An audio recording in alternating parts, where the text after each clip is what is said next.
Hello everyone. Sorry, I am a little late, but we will get started. So once again, thank you ਤੁਹਾਡੇ ਸਾਰਿਆਂ ਦੀ counselling ਵਾਸਤੇ phone ਆਉਣਾ. So please ਜੇ ਤੁਸੀਂ course ਸਾਡੇ ਨਾਲ ਲੈ ਰਹੇ ਹੋ ਆਪਣੀ ਕਾਉਂਸਲਰ ਨਾਲ ਕੰਟੈਕਟ ਕਰੋ. ਕੋਸ਼ਿਸ਼ ਕਰੋ ਕਿ ਤੁਸੀਂ ਇਸ ਕੋਰਸ ਦੇ ਨਾਲ ਨਾਲ ਇੱਕ ਕਾਉਂਸਲਿੰਗ ਥੈਰੇਪੀ ਵੀ ਲੈ ਰਹੇ ਹੋਵੋਗੇ ਆਪਣੇ ਕਾਉਂਸਲਰ ਨਾਲ. ਸੋ ਬੜਾ ਜ਼ਰੂਰੀ ਹੈ ਕਿ ਤੁਸੀਂ ਆਪਣੇ ਡਾਕਟਰ ਦੀ ਆਪਣੇ ਕਾਉਂਸਲਰ ਦੀ ਸਲਾਹ ਲੈ ਕੇ ਆਪਦੀ ਰਿਕਵਰੀ ਦੇ ਵਿੱਚ ਉਹਨਾਂ ਨੂੰ ਸ਼ਾਮਲ ਰੱਖੋ. ਹਾਂਜੀ, ਅੱਜ ਅਸੀਂ ਗੱਲ ਕਰਾਂਗੇ ਕਿ ਜਿਹੜੀ ਐਡਿਕਸ਼ਨ ਕਲਾਸ ਸਾਡੀ 3 ਆ, ਜਿਹੜੀਆਂ ਸਾਡੀਆਂ ਪਹਿਲੀਆਂ 2 ਕਲਾਸਾਂ ਉਹ YouTube 'ਤੇ ਰਿਕਾਰਡਡ ਨੇ ਐਂਡ ਤੁਸੀਂ ਉਹ ਜਾ ਕੇ ਉੱਥੇ ਦੇਖ ਸਕਦੇ ਹੋ. ਬਾਕੀ ਜੇ ਤੁਹਾਡਾ ਕੋਈ ਵੀ ਕੁਐਸਚਨ ਹੋਵੇ ਰਾਈਟ ਨਾਓ ਜਦੋਂ ਅਸੀਂ ਪ੍ਰੋਗਰਾਮ ਕਰ ਰਹੇ ਹਾਂ ਵੀਡੀਓ ਕਰ ਰਹੇ ਹਾਂ ਤਾਂ ਤੁਸੀਂ ਉਹ ਕੁਐਸਚਨ ਸਾਨੂੰ ਕਮੈਂਟ ਸੈਕਸ਼ਨ ਦੇ ਵਿੱਚ ਪਾ ਸਕਦੇ ਹੋ. ਅਸੀਂ ਕੋਸ਼ਿਸ਼ ਕਰਾਂਗੇ ਕਿ ਉਹਨਾਂ ਤੇ ਅਸੀਂ ਕੁਐਸਚਨਸ ਦੇ ਜਵਾਬ ਦੇ ਸਕੀਏ ਇਸ ਵੀਡੀਓ ਦੇ ਰਾਹੀਂ. ਹਾਂਜੀ, ਅੱਜ ਅਸੀਂ ਗੱਲ ਕਰਾਂਗੇ ਸਾਡਾ ਭਾਵਕ ਦਿਮਾਗ, ਸਾਡਾ ਜਿਹੜਾ ਇਮੋਸ਼ਨਲ ਦਿਮਾਗ ਆ ਉਹ ਕਿਵੇਂ ਡਿਸੀਜਨ ਬਣਾਉਂਦਾ ਵਾ ਐਂਡ ਇਹ ਰਿਕਵਰੀ ਦੇ ਵਿੱਚ ਜਾਂ ਜਦੋਂ ਅਸੀਂ ਇੱਕ ਐਡਿਕਸ਼ਨ ਦੇ ਵਿੱਚ ਹੁੰਦੇ ਹਾਂ. ਐਂਡ ਜਿਵੇਂ ਮੈਂ ਪਹਿਲਾਂ ਵੀ ਕਹਿੰਦੀ ਹੁੰਦੀ ਹਾਂ ਕਿ ਜ਼ਰੂਰੀ ਨਹੀਂ ਤੁਸੀਂ ਇੱਕ ਆਪਾਂ ਨਸ਼ੇ ਦੀ ਐਡਿਕਸ਼ਨ ਆ, ਸਾਨੂੰ ਬਹੁਤ ਤਰ੍ਹਾਂ ਦੀਆਂ ਅਸੀਂ ਰਿਸ਼ਤਿਆਂ ਨਾਲ ਐਡਿਕਟਡ ਹੁੰਦੇ ਹਾਂ, ਅਸੀਂ ਖਾਣੇ ਨਾਲ ਐਡਿਕਟਿਵ ਹੁੰਦੇ ਹਾਂ, ਅਸੀਂ ਅਲਕੋਹਲ ਨਾਲ ਐਡਿਕਟਿਵ ਹੁੰਦੇ ਹਾਂ, ਅਸੀਂ ਸ਼ਾਪਿੰਗ ਨਾਲ ਐਡਿਕਟਿਡ ਹੁੰਦੇ ਹਾਂ, ਅਸੀਂ ਪੈਸੇ ਨਾਲ ਐਡਿਕਟਿਡ ਹੁੰਦੇ ਹਾਂ. ਸੋ ਬਹੁਤ ਚੀਜ਼ਾਂ ਵਾ ਕਿ ਜਿਨ੍ਹਾਂ ਨਾਲ ਅਸੀਂ ਐਡਿਕਸ਼ਨ ਹੋ ਸਕਦੇ ਹਾਂ ਐਂਡ ਪਰ ਕੋਰ ਉਹਦੀ ਜਿਹੜੀ ਸਾਈਕੋਲੋਜੀਕਲ ਬੇਸ ਤਾਂ ਉਹਦਾ ਜਿਹੜਾ ਕੋਰ ਆ ਉਹ ਸੇਮ ਆ ਸਾਰੀਆਂ ਐਡਿਕਸ਼ਨਸ ਆ. ਸੋ ਜ਼ਰੂਰੀ ਨਹੀਂ ਕਿ ਜੇ ਤੁਸੀਂ ਡਰੱਗਸ ਨਹੀਂ ਲੈਂਦੇ ਸਬਸਟੈਂਸ ਤਾਂ ਇਹ ਪ੍ਰੋਗਰਾਮ ਤੁਹਾਡੇ ਲਈ ਨਹੀਂ. ਇਹ ਪ੍ਰੋਗਰਾਮ ਹਰ ਕੋਈ ਦੇਖ ਸਕਦਾ. ਜੇ ਤੁਸੀਂ ਐਜ਼ ਅ ਪੇਰੈਂਟ ਆ ਫਿਰ ਵੀ ਤੁਸੀਂ ਦੇਖ ਸਕਦੇ ਹੋ ਤੁਸੀਂ ਸੁਣ ਸਕਦੇ ਹੋ. ਸੋ ਸਾਡੀਆਂ ਪਿਛਲੀਆਂ ਵੀਡੀਓਜ਼ ਨੂੰ ਵੀ ਤੁਸੀਂ ਸੁਣ ਸਕਦੇ ਹੋ ਕਨੈਕਟ ਕਰਨ ਵਾਸਤੇ. ਹਾਂਜੀ, ਅੱਜ ਅਸੀਂ ਗੱਲ ਕਰਾਂਗੇ ਕਿ ਇਮੋਸ਼ਨਲ ਇੱਕ ਭਾਵੁਕ ਦਿਮਾਗ ਕੀ ਹੁੰਦਾ ਵਾ ਐਂਡ ਇੱਕ ਰਿਕਵਰੀ ਇੱਕ ਐਡਿਕਸ਼ਨ ਦੇ ਵਿੱਚ ਇਹਦਾ ਰੋਲ ਕੀ ਆ. ਸੋ ਇੱਕ ਮੈਂ ਥੋੜ੍ਹੀ ਇਲਸਟ੍ਰੇਸ਼ਨ ਕਰਨ ਵਾਸਤੇ ਤੁਹਾਨੂੰ ਸਮਝਾਉਣ ਵਾਸਤੇ ਮੈਂ ਇੱਕ ਬਣਾਈ ਆ ਜਾਂ ਤਾਂ ਜੋ ਸਮਝ ਆਪਾਂ ਨੂੰ ਲੱਗ ਜਾਵੇ. ਕੋਸ਼ਿਸ਼ ਕਰੂੰਗੀ ਮੈਂ ਇਸ ਟੌਪਿਕ ਨੂੰ. ਸੋ ਆਹ ਇੱਕ ਹੈਗਾ ਸਾਡਾ ਭਾਵੁਕ ਦਿਮਾਗ, ਆਹ ਸਾਡਾ ਹੈਗਾ ਇੱਕ ਚੰਗਾ ਰੈਸ਼ਨਲ ਦਿਮਾਗ. ਸੋ ਜਿਹੜਾ ਟੌਪ ਅਸੀਂ ਇਹਨੂੰ ਕਹਿੰਦੇ ਹਾਂ ਕਿ ਰੈਸ਼ਨਲ ਆ, ਇਹ ਸਹੀ ਇਹ ਸੋਚ ਇਹਦਾ ਸਹੀ ਜਿਹੜਾ ਸਹੀ ਸਾਨੂੰ ਬਿਨਾਂ ਇੱਕ ਹਿੱਲਿਆਂ ਹੁੱਲਿਆਂ ਜਿਹਨੂੰ ਪਤਾ ਹੁੰਦਾ. ਫੋਰ ਐਗਜ਼ਾਮਪਲ ਇਸ ਦਿਮਾਗ ਨੂੰ ਪਤਾ ਤੁਹਾਡੇ ਲਈ ਨਸ਼ਾ ਮਾੜਾ, ਤੁਹਾਡੇ ਲਈ ਐਡਿਕਸ਼ਨ ਮਾੜੀ. ਇਸ ਦਿਮਾਗ ਨੂੰ ਪਤਾ ਤੁਹਾਡੇ ਲਈ ਸ਼ਰਾਬ ਮਾੜੀ ਆ ਐਂਡ ਇਹ ਇੱਕ ਰੈਸ਼ਨਲ ਦਿਮਾਗ ਆ ਜਿਹੜਾ ਕਿ ਅਸੀਂ ਬਹੁਤ ਘੱਟ, ਜਿਵੇਂ ਕਈ ਵਾਰ ਆਪਾਂ ਕਹਿੰਦੇ ਨੇ ਬਹੁਤ ਘੱਟ ਆਪਾਂ ਉਸ ਦਿਮਾਗ ਦੇ ਵਿੱਚ ਰਹਿੰਦੇ ਹਾਂ, ਉਹ ਇਹ ਦਿਮਾਗ ਆ. ਥੱਲੇ ਹੈਗਾ ਇੱਕ ਭਾਵੁਕ ਦਿਮਾਗ, ਇੱਕ ਭਾਵਨਾਵਾਂ ਵਾਲਾ ਦਿਮਾਗ ਐਂਡ ਇਹਦੇ ਵਿੱਚ ਪਿੱਛੇ ਮੈਂ ਲਾਈ ਵੀ ਆ ਇੱਕ ਪੌੜੀਆਂ ਚੜ੍ਹਨਾ. ਸੋ ਇੱਕ ਪੌੜੀਆਂ ਚੜ੍ਹਨਾ ਕਿਵੇਂ ਆਪਾਂ ਭਾਵੁਕ ਦਿਮਾਗ ਨੂੰ ਤੋਂ ਕਿਵੇਂ ਪੌੜੀਆਂ ਚੜ੍ਹਨਾ ਇੱਕ ਰੈਸ਼ਨਲ ਦਿਮਾਗ 'ਤੇ ਜਿਹੜਾ ਇੱਕ ਸਹੀ ਡਿਸੀਜ਼ਨ ਲੈ ਸਕੇ. ਸੋ ਹਾਂਜੀ, ਆਹ ਇੱਕ ਇਲਸਟ੍ਰੇਸ਼ਨ ਆ, ਤੁਸੀਂ ਡਰਾ ਵੀ ਕਰ ਸਕਦੇ ਹੋ. ਸਾਡਾ ਭਾਵੁਕ ਦਿਮਾਗ ਥੱਲੇ ਆ ਐਂਡ ਫਿਰ ਅਸੀਂ ਪੌੜੀਆਂ ਚੜ੍ਹਨਾ ਵਾ. ਪੌੜੀਆਂ ਚੜ੍ਹ ਕੇ ਅਸੀਂ ਆਪਦੇ ਸਹੀ ਦਿਮਾਗ ਦੇ ਵਿੱਚ ਜਾ ਸਕਦੇ ਹੋ. ਤੁਸੀਂ ਆਮ ਨੋਟਿਸ ਕੀਤਾ ਹੋਊਗਾ ਕਿ ਜਦੋਂ ਕੋਈ ਵੀ ਜਿਹੜੀ ਭਾਵਨਾਵਾਂ ਵਾ ਨਾ ਉਹ ਇੱਕ ਐਸ ਦਿਮਾਗ ਦੇ ਵਿੱਚ ਹੁੰਦੀ ਹੈ ਕਿਉਂਕਿ ਆਹ ਦਿਮਾਗ ਇੱਕ ਥ੍ਰੈਟ ਬੇਸਡ ਆ. ਬੇਸਿਕਲੀ ਫੋਰ ਐਗਜ਼ਾਮਪਲ ਇਸ ਦਿਮਾਗ ਲਈ ਹਰ ਚੀਜ਼ ਨੂੰ ਇੱਕ ਨੈਗੇਟਿਵਿਟੀ ਨਾਲ ਵੇਖਦਾ. ਜਿਵੇਂ ਆਪਾਂ ਕਈ ਵਾਰ ਕਹਿੰਦੇ ਨਾ ਕਿ ਆਪਾਂ ਨੈਗੇਟਿਵਿਟੀ ਮੇਰਾ ਦਿਮਾਗ ਬਹੁਤ ਚਲਿਆ ਜਾਂਦਾ, ਮੈਂ ਉਸ ਚੀਜ਼ ਲਈ ਨੈਗੇਟਿਵ ਹਾਂ. ਇਹ ਅਸੀਂ ਭਾਵੁਕ ਦਿਮਾਗ ਇੱਕ ਨੈਗੇਟਿਵਿਟੀ ਇੱਕ ਥ੍ਰੈਟ ਦੇ ਵਿੱਚ ਰਹਿੰਦਾ, ਇਹ ਹਮੇਸ਼ਾ ਡਰਿਆ ਰਹਿੰਦਾ ਕਿਉਂਕਿ ਬਹੁਤ ਸਾਲਾਂ ਤੋਂ ਜੇ ਸਾਡੀ ਜਿਹੜੀ ਸਾਡੀ ਰੇਸ ਆ ਜਾਂ ਅਸੀਂ ਐਨੀਮਲ ਕਿੰਗਡਮ ਦੇ ਵਿੱਚ ਅਸੀਂ ਆਉਣੇ ਆ ਉਹ ਜੇ ਬਚਾਅ ਹੋ ਸਕਿਆ ਕਿਉਂਕਿ ਉਹਦਾ ਆਹ ਦਿਮਾਗ ਬਹੁਤ ਐਕਟਿਵ ਸੀ ਬਿਕਾਜ਼ ਉਹਨੇ ਹਰ ਥਾਂ 'ਤੇ ਥ੍ਰੈਟ ਵੇਖੀ ਅਤੇ ਆਪਦੇ ਆਪ ਨੂੰ ਬਚਾਇਆ. ਤੁਸੀਂ ਦੇਖੋ ਵੀ ਜੇ ਸਾਡੇ ਵਿੱਚ ਡਰ ਨਾ ਹੋਵੇ ਤਾਂ ਅਸੀਂ ਮਰ ਸਕਦੇ ਹਾਂ ਕਿਉਂਕਿ ਜੇ ਅਸੀਂ ਡਰਦੇ ਹਾਂ, ਅਸੀਂ ਹਨੇਰੇ ਦੇ ਵਿੱਚ ਕਈ ਵਾਰ ਐਲੀ 'ਚ ਜਾਣ ਤੋਂ ਡਰਦੇ ਹਾਂ, ਅਸੀਂ ਜਦੋਂ ਰੋਡ 'ਤੇ ਕਾਰਾਂ ਚੱਲ ਰਹੀਆਂ ਹੁੰਦੀਆਂ ਅਸੀਂ ਰੋਡ ਕ੍ਰੋਸ ਕਰਨ ਤੋਂ ਡਰਦੇ ਹਾਂ. ਇਹ ਡਰ ਸਾਡੇ ਲਈ ਚੰਗਾ ਬਿਕਾਜ਼ ਇਹ ਡਰ ਸਾਨੂੰ ਜਿਉਂਦਿਆਂ ਰੱਖਿਆ ਨੇ, ਡਰ ਸਾਨੂੰ ਐਨੀਮਲਸ ਨੂੰ ਜਿਉਂਦਿਆਂ ਰੱਖਦਾ ਵਾ. ਸੋ ਇਹ ਇੱਕ ਭਾਵੁਕ ਦਿਮਾਗ ਦੇ ਵਿੱਚ ਓਰੀਜੀਨੇਟ ਹੁੰਦਾ ਹੈ. ਜਦੋਂ ਤੁਸੀਂ ਆਪਾਂ ਬਚਪਨ ਦੀ ਵੀ ਗੱਲ ਕਰਦੇ ਹਾਂ ਜਿਹੜੇ ਸਾਡੇ ਐਕਸਪੀਰੀਅੰਸ ਆ ਉਹ ਆਹ ਦਿਮਾਗ ਦੇ ਵਿੱਚ ਪਈ ਜਾਂਦੇ ਆ. ਮੋਸਟ ਆਫ ਦਾ ਟਾਈਮ ਕੀ ਹੁੰਦਾ ਹੈ ਕਿ ਸਾਡੀ ਜਿਹੜੀ ਪਰਵਰਿਸ਼ ਆ ਸਾਨੂੰ ਸਿਰਫ ਆਹੀ ਦਿਮਾਗ ਅਸੀਂ ਵਰਤਦੇ ਹਾਂ. ਅਸੀਂ ਪੌੜੀਆਂ ਨਹੀਂ ਚੜ੍ਹਦੇ ਅਤੇ ਅਸੀਂ ਉੱਪਰਲੇ ਦਿਮਾਗ 'ਚ ਨਹੀਂ ਜਾਂਦੇਗੇ. ਸੋ ਇੱਥੇ ਆਹੀ ਭਾਵੁਕ ਦਿਮਾਗ 'ਤੇ ਅਸੀਂ ਘੁੰਮੀ ਜਾਂਦੇ ਹੁੰਦੇ ਹਾਂ. ਫੋਰ ਐਗਜ਼ਾਮਪਲ ਜੇ ਸਾਡੇ ਵਿੱਚ ਗੁੱਸਾ ਵਾ, ਸਾਨੂੰ ਐਕਸਪੈਕਟੇਸ਼ਨ ਸਾਡੀ ਟੁੱਟੀ ਆ ਜਾਂ ਸਾਨੂੰ ਕਿਸੇ ਵੀ ਤਰੀਕੇ ਨਾਲ ਅਸੀਂ ਇੱਥੇ ਹੀ ਰਹਿੰਦੇ ਹਾਂ, ਅਸੀਂ ਉਸ ਐਂਗਰ ਦੇ ਵਿੱਚ ਅਸੀਂ ਗੁੱਸੇ ਦੇ ਵਿੱਚ, ਅਸੀਂ ਉਸ ਫਰਸਟ੍ਰੇਸ਼ਨ ਦੇ ਵਿੱਚ ਅਸੀਂ ਇੱਥੇ, ਕਿਉਂਕਿ ਜੇ ਅਸੀਂ ਪੌੜੀਆਂ ਚੜ੍ਹ ਕੇ ਫਿਰ ਤਾਂ ਅਸੀਂ ਸਹੀ ਫੈਸਲਾ ਕਰਾਂਗੇ, ਫਿਰ ਤਾਂ ਅਸੀਂ ਸ਼ਾਂਤ ਵਿੱਚ ਚਲੇ ਜਾਵਾਂਗੇ, ਕਾਮਨੈਸ ਦੇ ਵਿੱਚ ਚਲੇ ਜਾਵਾਂਗੇ ਐਂਡ ਇੱਕ ਸਹੀ ਡਿਸੀਜਨ ਬਣਾਵਾਂਗੇ। ਪਰ ਜਦੋਂ ਜਿਹੜੇ ਲੋਕੀ ਫੋਰ ਐਗਜ਼ਾਮਪਲ ਇੱਕ ਰਿਸ਼ਤਿਆਂ ਦੇ ਵਿੱਚ ਰਹਿੰਦੇ, ਜਿਹੜੇ ਅਬਿਊਸਿਵ ਰਿਸ਼ਤੇ ਰਹਿੰਦੇ ਆ, ਉਹ ਨਹੀਂ ਇੱਥੇ ਜਾਂਦੇ ਕਦੇ ਵੀ, ਉਹ ਸਿਰਫ ਇੱਥੇ ਹੀ ਰਹਿੰਦੇ ਆ। ਜਿਹੜੇ ਲੋਕ ਸ਼ਰਾਬ ਬਹੁਤ ਪੀਂਦੇ ਆ ਉਹ ਵੀ ਇੱਥੇ ਹੀ ਰਹਿੰਦੇ ਆ, ਜਿਹੜੇ ਲੋਕ ਨਸ਼ਾ ਕਰਦੇ ਆ ਉਹ ਵੀ ਇੱਥੇ ਹੀ ਰਹਿੰਦੇ ਆ। ਬਿਕਾਜ਼ ਪੌੜੀਆਂ ਚੜ੍ਹਨੀਆਂ ਸਾਨੂੰ ਕਿਸੇ ਨੇ ਨਹੀਂ ਸਿਖਾਈਆਂ, ਸਾਡੀ ਬਚਪਨ ਦਾ ਹਿੱਸਾ ਨਹੀਂ ਸੀ ਪੌੜੀਆਂ ਚੜ੍ਹਨਾ, ਕਿਉਂਕਿ ਅਸੀਂ ਵੇਖਿਆ ਨਹੀਂ ਗਾ ਲੋਕਾਂ ਨੂੰ। ਫੋਰ ਐਗਜ਼ਾਮਪਲ ਜਦੋਂ ਜਿਹੜਾ ਅਡਿਕਸ਼ਨ ਆ ਕੀ ਕਰਦਾ, ਤੁਹਾਡੇ ਵਿੱਚ ਐਂਗਰ ਇੱਥੇ ਆਇਆ, ਤੁਹਾਡੇ 'ਚ ਇੱਥੇ ਬੁਰੀ ਭਾਵਨਾਵਾਂ ਆਈ, ਵਰਥਲੈਸ ਦੀ, ਮੈਂ ਕਮਜ਼ੋਰ ਆ, ਮੈਂ ਬੇਵਕੂਫ ਹਾਂ, ਜੋ ਵੀ ਸਾਡੇ ਬਚਪਨ ਦੇ ਵਿੱਚ ਮੈਮਰੀਆਂ ਰਹੀਆਂ, ਸਾਡੇ ਬਚਪਨ, ਇਹਨੂੰ ਅਸੀਂ ਕਹਿੰਦੇ ਅਨਕੌਂਸ਼ੀਅਸ, ਸਾਡੇ ਬ੍ਰੇਨ ਦੇ ਵਿੱਚ ਉਹ ਮੈਮਰੀਆਂ ਭਰੀਆਂ ਹੋਈਆਂ। ਸਾਡੇ ਮਾਂ-ਬਾਪ ਨੇ ਸਾਨੂੰ ਕਿਵੇਂ ਵੇਖਿਆ, ਕਿ ਸਾਡੇ ਮਾਂ-ਬਾਪ ਨੇ ਸਾਨੂੰ ਕਿਹਾ ਨਲਾਇਕ ਜਾਵਾਂ, ਤੂੰ ਬੇਵਕੂਫ ਜਾਵਾਂ, ਉਹ ਮੈਮਰੀਆਂ ਸ਼ਾਇਦ ਸਾਨੂੰ ਯਾਦ ਨਾ ਹੋਣ, ਪਰ ਸਾਡੇ ਦਿਮਾਗ ਨੂੰ ਯਾਦ ਆ, ਸਾਡੇ ਭਾਵਕ ਦਿਮਾਗ ਨੂੰ ਯਾਦ ਆ। ਤੁਸੀਂ ਇਹ ਨੋਟਿਸ ਕਰਕੇ ਦੇਖ ਲਓ, ਜਿਵੇਂ ਕਿ ਛੋਟੇ ਬੱਚੇ ਵੀ ਹੁੰਦੇ ਆ, ਇਹਨੂੰ ਕਈ ਲੋਕਾਂ ਕੋਲ ਜਾਂਦੇ ਨਾ, ਕਈ ਲੋਕਾਂ ਕੋਲ ਉਹ ਜਾਂਦੇ ਡਰਦੇ ਆ, ਉਹ ਲਾਈਕ ਨਹੀਂ ਕਰਦੇ, ਬਿਕਾਜ਼ ਉਹਨਾਂ ਦਾ ਸ਼ਾਇਦ ਉਹ ਤੁਹਾਨੂੰ ਆ ਕੇ ਦੱਸ ਵੀ ਨਾ ਸਕਣ ਇਹ ਬੰਦੇ ਤੋਂ ਮੈਂ ਕਿਉਂ ਡਰਦਾ, ਕਿਉਂਕਿ 5-6 ਮਹੀਨੇ ਦੇ ਬੱਚੇ ਨੂੰ ਤਾਂ ਤੁਹਾਨੂੰ ਦੱਸ ਵੀ ਨਹੀਂ ਸਕਦਾ ਗਾ। ਪਰ ਉਹ ਕਈ ਲੋਕਾਂ ਨੂੰ ਦੇਖ ਕੇ ਖੁਸ਼ ਹੋ ਜਾਂਦਾ, ਕਈ ਲੋਕਾਂ ਨੂੰ ਦੇਖ ਕੇ ਟ੍ਰਿਗਰ ਹੋ ਜਾਂਦਾ ਵਾ। ਸੋ ਉਹ ਬਿਕਾਜ਼ ਉਹ ਇੱਕ ਭਾਵੁਕ ਦਿਮਾਗ ਦੇ ਵਿੱਚ ਹੀ ਰਹਿੰਦੇ ਨੇ ਉਹ ਬੱਚੇ, ਇਹ ਭਾਵਨਾਵਾਂ ਵਾਲੇ ਦਿਮਾਗ ਦੇ ਵਿੱਚ ਸਾਡੇ ਮੈਮਰੀਆਂ ਐਡ ਕਰੀ ਜਾਂਦੀਆਂ। ਫੋਰ ਐਗਜ਼ਾਮਪਲ ਜੇ ਤੁਹਾਨੂੰ ਛੋਟੇ ਹੁੰਦਿਆਂ ਕਿਸੇ ਡੌਗ ਨੇ ਅਟੈਕ ਕੀਤਾ, ਉਹ ਇੱਥੇ ਐਡ ਹੋ ਗਈ, ਐਂਡ ਜਦੋਂ ਵੀ ਤੁਸੀਂ ਡੌਗ ਦੇਖੋਗੇ ਤੁਹਾਡਾ ਥ੍ਰੈਟ ਸਿਸਟਮ ਤੁਹਾਨੂੰ ਥ੍ਰੈਟ ਤੁਹਾਡੀ ਬਾਡੀ ਦਊਗਾ, ਤੁਹਾਡਾ ਭਾਵੁਕ ਦਿਮਾਗ ਦਊਗਾ, ਕਿਉਂਕਿ ਉਹਨੂੰ ਪਤਾ ਕਿ ਪਹਿਲਾਂ ਇੱਥੋਂ ਤੈਨੂੰ ਡੇਂਜਰ ਹੋਇਆ ਵਾ। ਕਈ ਵਾਰ ਤੁਸੀਂ ਕਿਸੇ ਇਨਸਾਨ ਨੂੰ ਵੀ ਦੇਖ ਲਓ, ਵੀ ਜਿਹੜਾ ਇਨਸਾਨ ਤੁਹਾਡੇ ਨਾਲ ਬੜਾ ਡਿਫਿਕਲਟ ਰਿਲੇਸ਼ਨ ਆ, ਜਦੋਂ ਵੀ ਤੁਹਾਡੇ ਕੋਲ ਆਉਂਦਾ ਤੁਹਾਨੂੰ ਬੁਰਾ ਮਹਿਸੂਸ ਕਰਾਉਂਦਾ, ਅਤੇ ਜਦੋਂ ਤੁਹਾਡੇ ਕੋਲੋਂ ਨੇੜੇ ਆਉਂਦਾ ਤਾਂ ਤੁਸੀਂ ਟ੍ਰਿਗਰ ਹੋ ਜਾਂਦੇ, ਭਾਵੁਕ ਦਿਮਾਗ ਟ੍ਰਿਗਰ ਹੋ ਜਾਂਦਾ। ਭਾਵੁਕ ਦਿਮਾਗ ਕਹਿੰਦਾ ਥ੍ਰੈਟ ਆ, ਭੱਜ ਇੱਥੋਂ, ਜਾਂ ਇਹਦੇ ਨਾਲ ਲੜ ਜਾਂ ਤੋਂ ਭੱਜ, ਦੋਈ ਨਾ, ਜਾਂ ਫਰੀਜ਼ ਹੋਏ ਕਿਸੇ ਵੀ, ਤਾਂ ਫਾਈਟ ਫਲਾਈਟ ਔਰ ਫਰੀਜ਼ ਕਿਸੇ ਵੀ ਤਰੀਕੇ ਨਾਲ ਤੂੰ ਕਰ। ਸੋ ਇਹ ਅਸੀਂ ਭਾਵੁਕ ਦਮ। ਸੋ ਅਡਿਕਸ਼ਨ ਦਾ ਮਤਲਬ ਇਹ ਹੈ ਕਿ ਜਦੋਂ ਵੀ ਸਾਡੇ 'ਚ ਭਾਵਨਾਵਾਂ ਆਉਂਦੀ ਆ, ਜਦੋਂ ਵੀ ਸਾਡੇ 'ਚ ਕੋਈ ਵੀ ਗੁੱਸਾ ਗਿਲਾ ਮਨ ਦੇ ਵਿੱਚ, ਕੋਈ ਵੀ ਜਿਹੜਾ ਸਾਡਾ ਸ਼ਰਮ ਗਿਲਟ ਜਿਹੜੀ ਵੀ ਆਉਂਦੀ ਆ, ਇਹ ਭਾਵੁਕ ਲੋਕੀ ਆ ਨਹੀਂ ਚੜ੍ਹਦੇ, ਕਿ ਭਾਵੁਕ ਲੋਕੀ ਆ ਨਹੀਂ ਪੌੜੀ ਨਹੀਂ ਚੜ੍ਹਦੇ ਗੇ, ਭਾਵੁਕ ਲੋਕੀ ਐਸ ਦਿਮਾਗ ਨਹੀਂ ਵਰਤਦੇ, ਸਿਰਫ ਭਾਵੁਕ ਦਿਮਾਗ ਦੇ ਲੈਵਲ 'ਤੇ ਇਹ ਬਾਹਰੋਂ ਆਪਦੇ ਵਿੱਚ ਚੀਜ਼ਾਂ ਪਾਉਣ ਲੱਗ ਜਾਂਦੇ ਕਿ ਭਾਵੁਕ ਦਿਮਾਗ ਸ਼ਾਂਤ ਕਰ ਸਕੀਏ। ਕਿਉਂਕਿ ਜਦੋਂ ਭਾਵੁਕ ਦਿਮਾਗ ਡਰ ਦੇ ਵਿੱਚ ਹੋਈਏ, ਅਸੀਂ ਥ੍ਰੈਟ ਦੇ ਵਿੱਚ ਹੋਈਏ, ਐਂਗਜ਼ਾਇਟੀ ਦੇ ਵਿੱਚ ਹੋਈਏ, ਪੈਨਿਕ ਦੇ ਵਿੱਚ ਹੋਈਏ, ਉਹ ਸਾਰਾ ਸਾਡਾ ਭਾਵੁਕ ਦਿਮਾਗ ਹੁੰਦਾ ਵਾ। ਸੋ ਬਿਕਾਜ਼ ਇਹਨੂੰ ਸ਼ਾਂਤ ਕਰਨ ਵਾਸਤੇ ਉਹ ਚੀਜ਼ਾਂ ਪਾਉਂਦੇ ਆ ਤਾਂ ਜੋ ਅਸੀਂ ਸ਼ਾਂਤ ਰਹਿ ਸਕੀਏ। ਬਿਕਾਜ਼ ਇਹਦੀਆਂ ਜਿਹੜੀਆਂ ਭਾਵਨਾਵਾਂ ਨੂੰ ਹੈਂਡਲ ਕਰਨਾ ਬੜਾ ਔਖਾ ਵਾ, ਕਿਉਂਕਿ ਸਾਡੇ ਬਚਪਨ ਦੇ ਵਿੱਚ ਸਾਨੂੰ ਇੱਕ ਭਾਵਨਾਵਾਂ ਦੀ ਕਪੈਸਿਟੀ ਨਹੀਂ ਸਾਨੂੰ ਦਿਖਾਈ ਗਈ ਕਿ ਇੱਕ ਭਾਵਨਾਵਾਂ ਨੂੰ ਮੈਨੇਜ ਕਿਵੇਂ ਕਰਨਾ ਵਾ। ਸੋ ਜਦੋਂ ਵੀ ਸਾਡੇ ਵਿੱਚ ਇੱਕ ਐਂਡ ਅਸੀਂ ਦੋਨੇ ਸਾਨੂੰ ਚਾਹੀਦੇ ਆ, ਸਾਨੂੰ ਦੋਨੇ ਦਿਮਾਗ ਚਾਹੀਦੇ, ਸਾਨੂੰ ਆ ਵੀ ਦਿਮਾਗ ਚਾਹੀਦਾ, ਸਾਨੂੰ ਆ ਵੀ ਦਿਮਾਗ ਚਾਹੀਦਾ, ਆ ਵੀ ਦਿਮਾਗ ਚਾਹੀਦਾ, ਕਿਉਂਕਿ ਇਸ ਦਿਮਾਗ ਨੇ ਸਾਨੂੰ ਬਚਾਉਣਾ ਵਾ। ਸਾਨੂੰ ਸਾਡਾ ਡਰਨਾ ਵੀ ਜ਼ਰੂਰੀ ਹੈ। ਜੀ ਹਾਂ, ਸਾਡਾ ਜਦੋਂ ਅਸੀਂ ਕਈ ਚੀਜ਼ਾਂ ਦੇ ਵਿੱਚ ਪੈਂਦੇ ਹਾਂ, ਸਾਨੂੰ ਡਰ ਜ਼ਰੂਰੀ ਹੈ, ਕਿਉਂਕਿ ਡਰ ਲੱਗੂਗਾ ਤਾਂ ਅਸੀਂ ਕਿਸੇ ਚੀਜ਼ਾਂ ਤੋਂ ਬਚ ਜਾਵਾਂਗੇ। ਜੇ ਸਾਨੂੰ ਡਰ ਹੀ ਨਾ ਹੋਇਆ ਕਿਸੇ ਚੀਜ਼ ਦਾ, ਤਾਂ ਅਸੀਂ ਮਰ ਵੀ ਸਕਦੇ ਹਾਂ, ਬਿਕਾਜ਼ ਅਸੀਂ ਉਸ ਚੀਜ਼ ਦੇ ਵਿੱਚ ਪੈ ਸਕਦੇ ਜਿਹੜੀ ਬਹੁਤ ਡੇਂਜਰਸ ਹੋਵੇ। ਸੋ ਡਰਨਾ ਜ਼ਰੂਰੀ ਆ, ਭਾਵਨਾਵਾਂ ਦਾ ਜ਼ਰੂਰੀ ਆ, ਪਰ ਉਹਨਾਂ ਭਾਵਨਾਵਾਂ ਦੇ ਨਾਲ ਨਾਲ ਸਾਨੂੰ ਦਿਮਾਗ ਵੀ, ਰੈਸ਼ਨਲ ਦਿਮਾਗ ਵੀ ਚਾਹੀਦਾ ਵਾ। ਸੋ ਹਾਂਜੀ, ਸੋ ਇੱਥੇ ਇੱਕ ਭਾਵਨਾਵਾਂ ਦੇ ਵਿੱਚ ਜਿਹੜਾ ਲੋਕ ਅਡਿਕਸ਼ਨ ਕਰਦੇ ਆ, ਕੋਈ ਕਿਸੇ ਲਈ ਖਾਣਾ ਵਾ, ਕਿਸੇ ਲਈ ਸ਼ਾਪਿੰਗ ਆ, ਕਿਸੇ ਲਈ ਪੈਸਾ ਵਾ, ਉਹ ਭਾਵੁਕ ਦਿਮਾਗ ਨੂੰ ਸ਼ਾਂਤ ਕਰਨ ਵਾਸਤੇ ਇਹ ਚੀਜ਼ਾਂ ਵਰਤਦੇ ਆ, ਪਰ ਉੱਪਰ ਨਹੀਂ ਚੜ੍ਹਦੇ, ਕਿਉਂਕਿ ਉੱਪਰ ਚੜ੍ਹਨ ਲਈ ਐਨਰਜੀ ਲੱਗਦੀ ਆ, ਉੱਪਰ ਚੜ੍ਹਨ ਲਈ ਔਖਾ ਲੱਗਦਾ ਵਾ।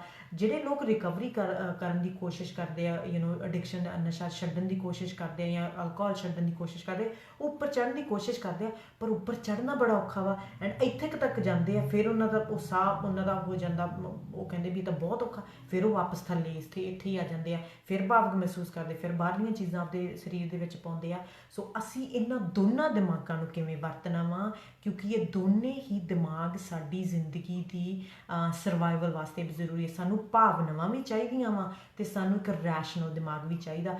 ਐਂਡ ਕਈ ਵਾਰ ਆਪਾਂ ਕਹਿੰਦੇ ਹਾਂ ਕਿ ਭਾਵਨਾਵਾਂ ਨੂੰ ਪਾਸੇ ਰੱਖ ਕੇ ਡਿਸੀਜ਼ਨ ਬਣਾ, ਭਾਵਨਾਵਾਂ ਨੂੰ, ਐਂਡ ਉਹ ਡਿਸੀਜ਼ਨ ਤੁਹਾਡਾ ਇੱਕ ਪ੍ਰੋਪਰ ਨਹੀਂ, ਕੰਪਲੀਟ ਡਿਸੀਜ਼ਨ ਨਹੀਂ ਹੋਊਗਾ ਜੇ ਤੁਸੀਂ ਇੱਕ ਦਿਮਾਗ ਨੂੰ ਕੱਢਦਾ, ਕਿਉਂਕਿ ਭਾਵਨਾਵਾਂ ਵੀ ਜਾਣਨੀ ਜ਼ਰੂਰੀ ਹੈ। ਫੋਰ ਐਗਜ਼ਾਮਪਲ ਜੇ ਇੱਕ ਔਰਤ ਇੱਕ ਅਬਿਊਸਿਵ ਰਿਸ਼ਤੇ 'ਚ ਰਹਿ ਰਹੀ ਹੈ, ਇੱਕ ਔਰਤ ਉਸ ਰਿਸ਼ਤੇ 'ਚ ਰਹਿ ਰਹੀ ਹੈ ਜਿੱਥੇ ਉਹਨੂੰ ਕੁੱਟ ਪੈਂਦੀ ਹੈ, ਜਿੱਥੇ ਉਹਨੂੰ ਫਿਜ਼ੀਕਲ ਅਬਿਊਜ਼ ਆ, ਇਹ ਭਾਵਨਾਵਾਂ ਦੀ ਕੀ ਆ। ਐਂਡ ਰੈਸ਼ਨਲ ਦਿਮਾਗ ਦੇ ਨਾਲ ਤਾਂ ਸੋਚਿਆ ਜਾਵੇ ਤਾਂ ਉਹਨੂੰ ਉੱਥੇ ਰਹਿਣਾ ਨਹੀਂ ਚਾਹੀਦਾ। ਕਿੰਨਾ ਸੌਖਾ ਹੀ ਸੋਚਣਾ ਕਿ ਜਿਹੜਾ ਇਨਸਾਨ ਤੁਹਾਨੂੰ ਕੁੱਟਦਾ ਜਾਂ ਜਿਹੜਾ ਇਨਸਾਨ ਤੁਹਾਨੂੰ ਤੁਹਾਡੇ 'ਤੇ ਫਿਜ਼ੀਕਲ ਅਬਿਊਜ਼ ਕਰਦਾ, ਉਹਨੂੰ ਛੱਡ ਦਿਓ ਤੁਸੀਂ।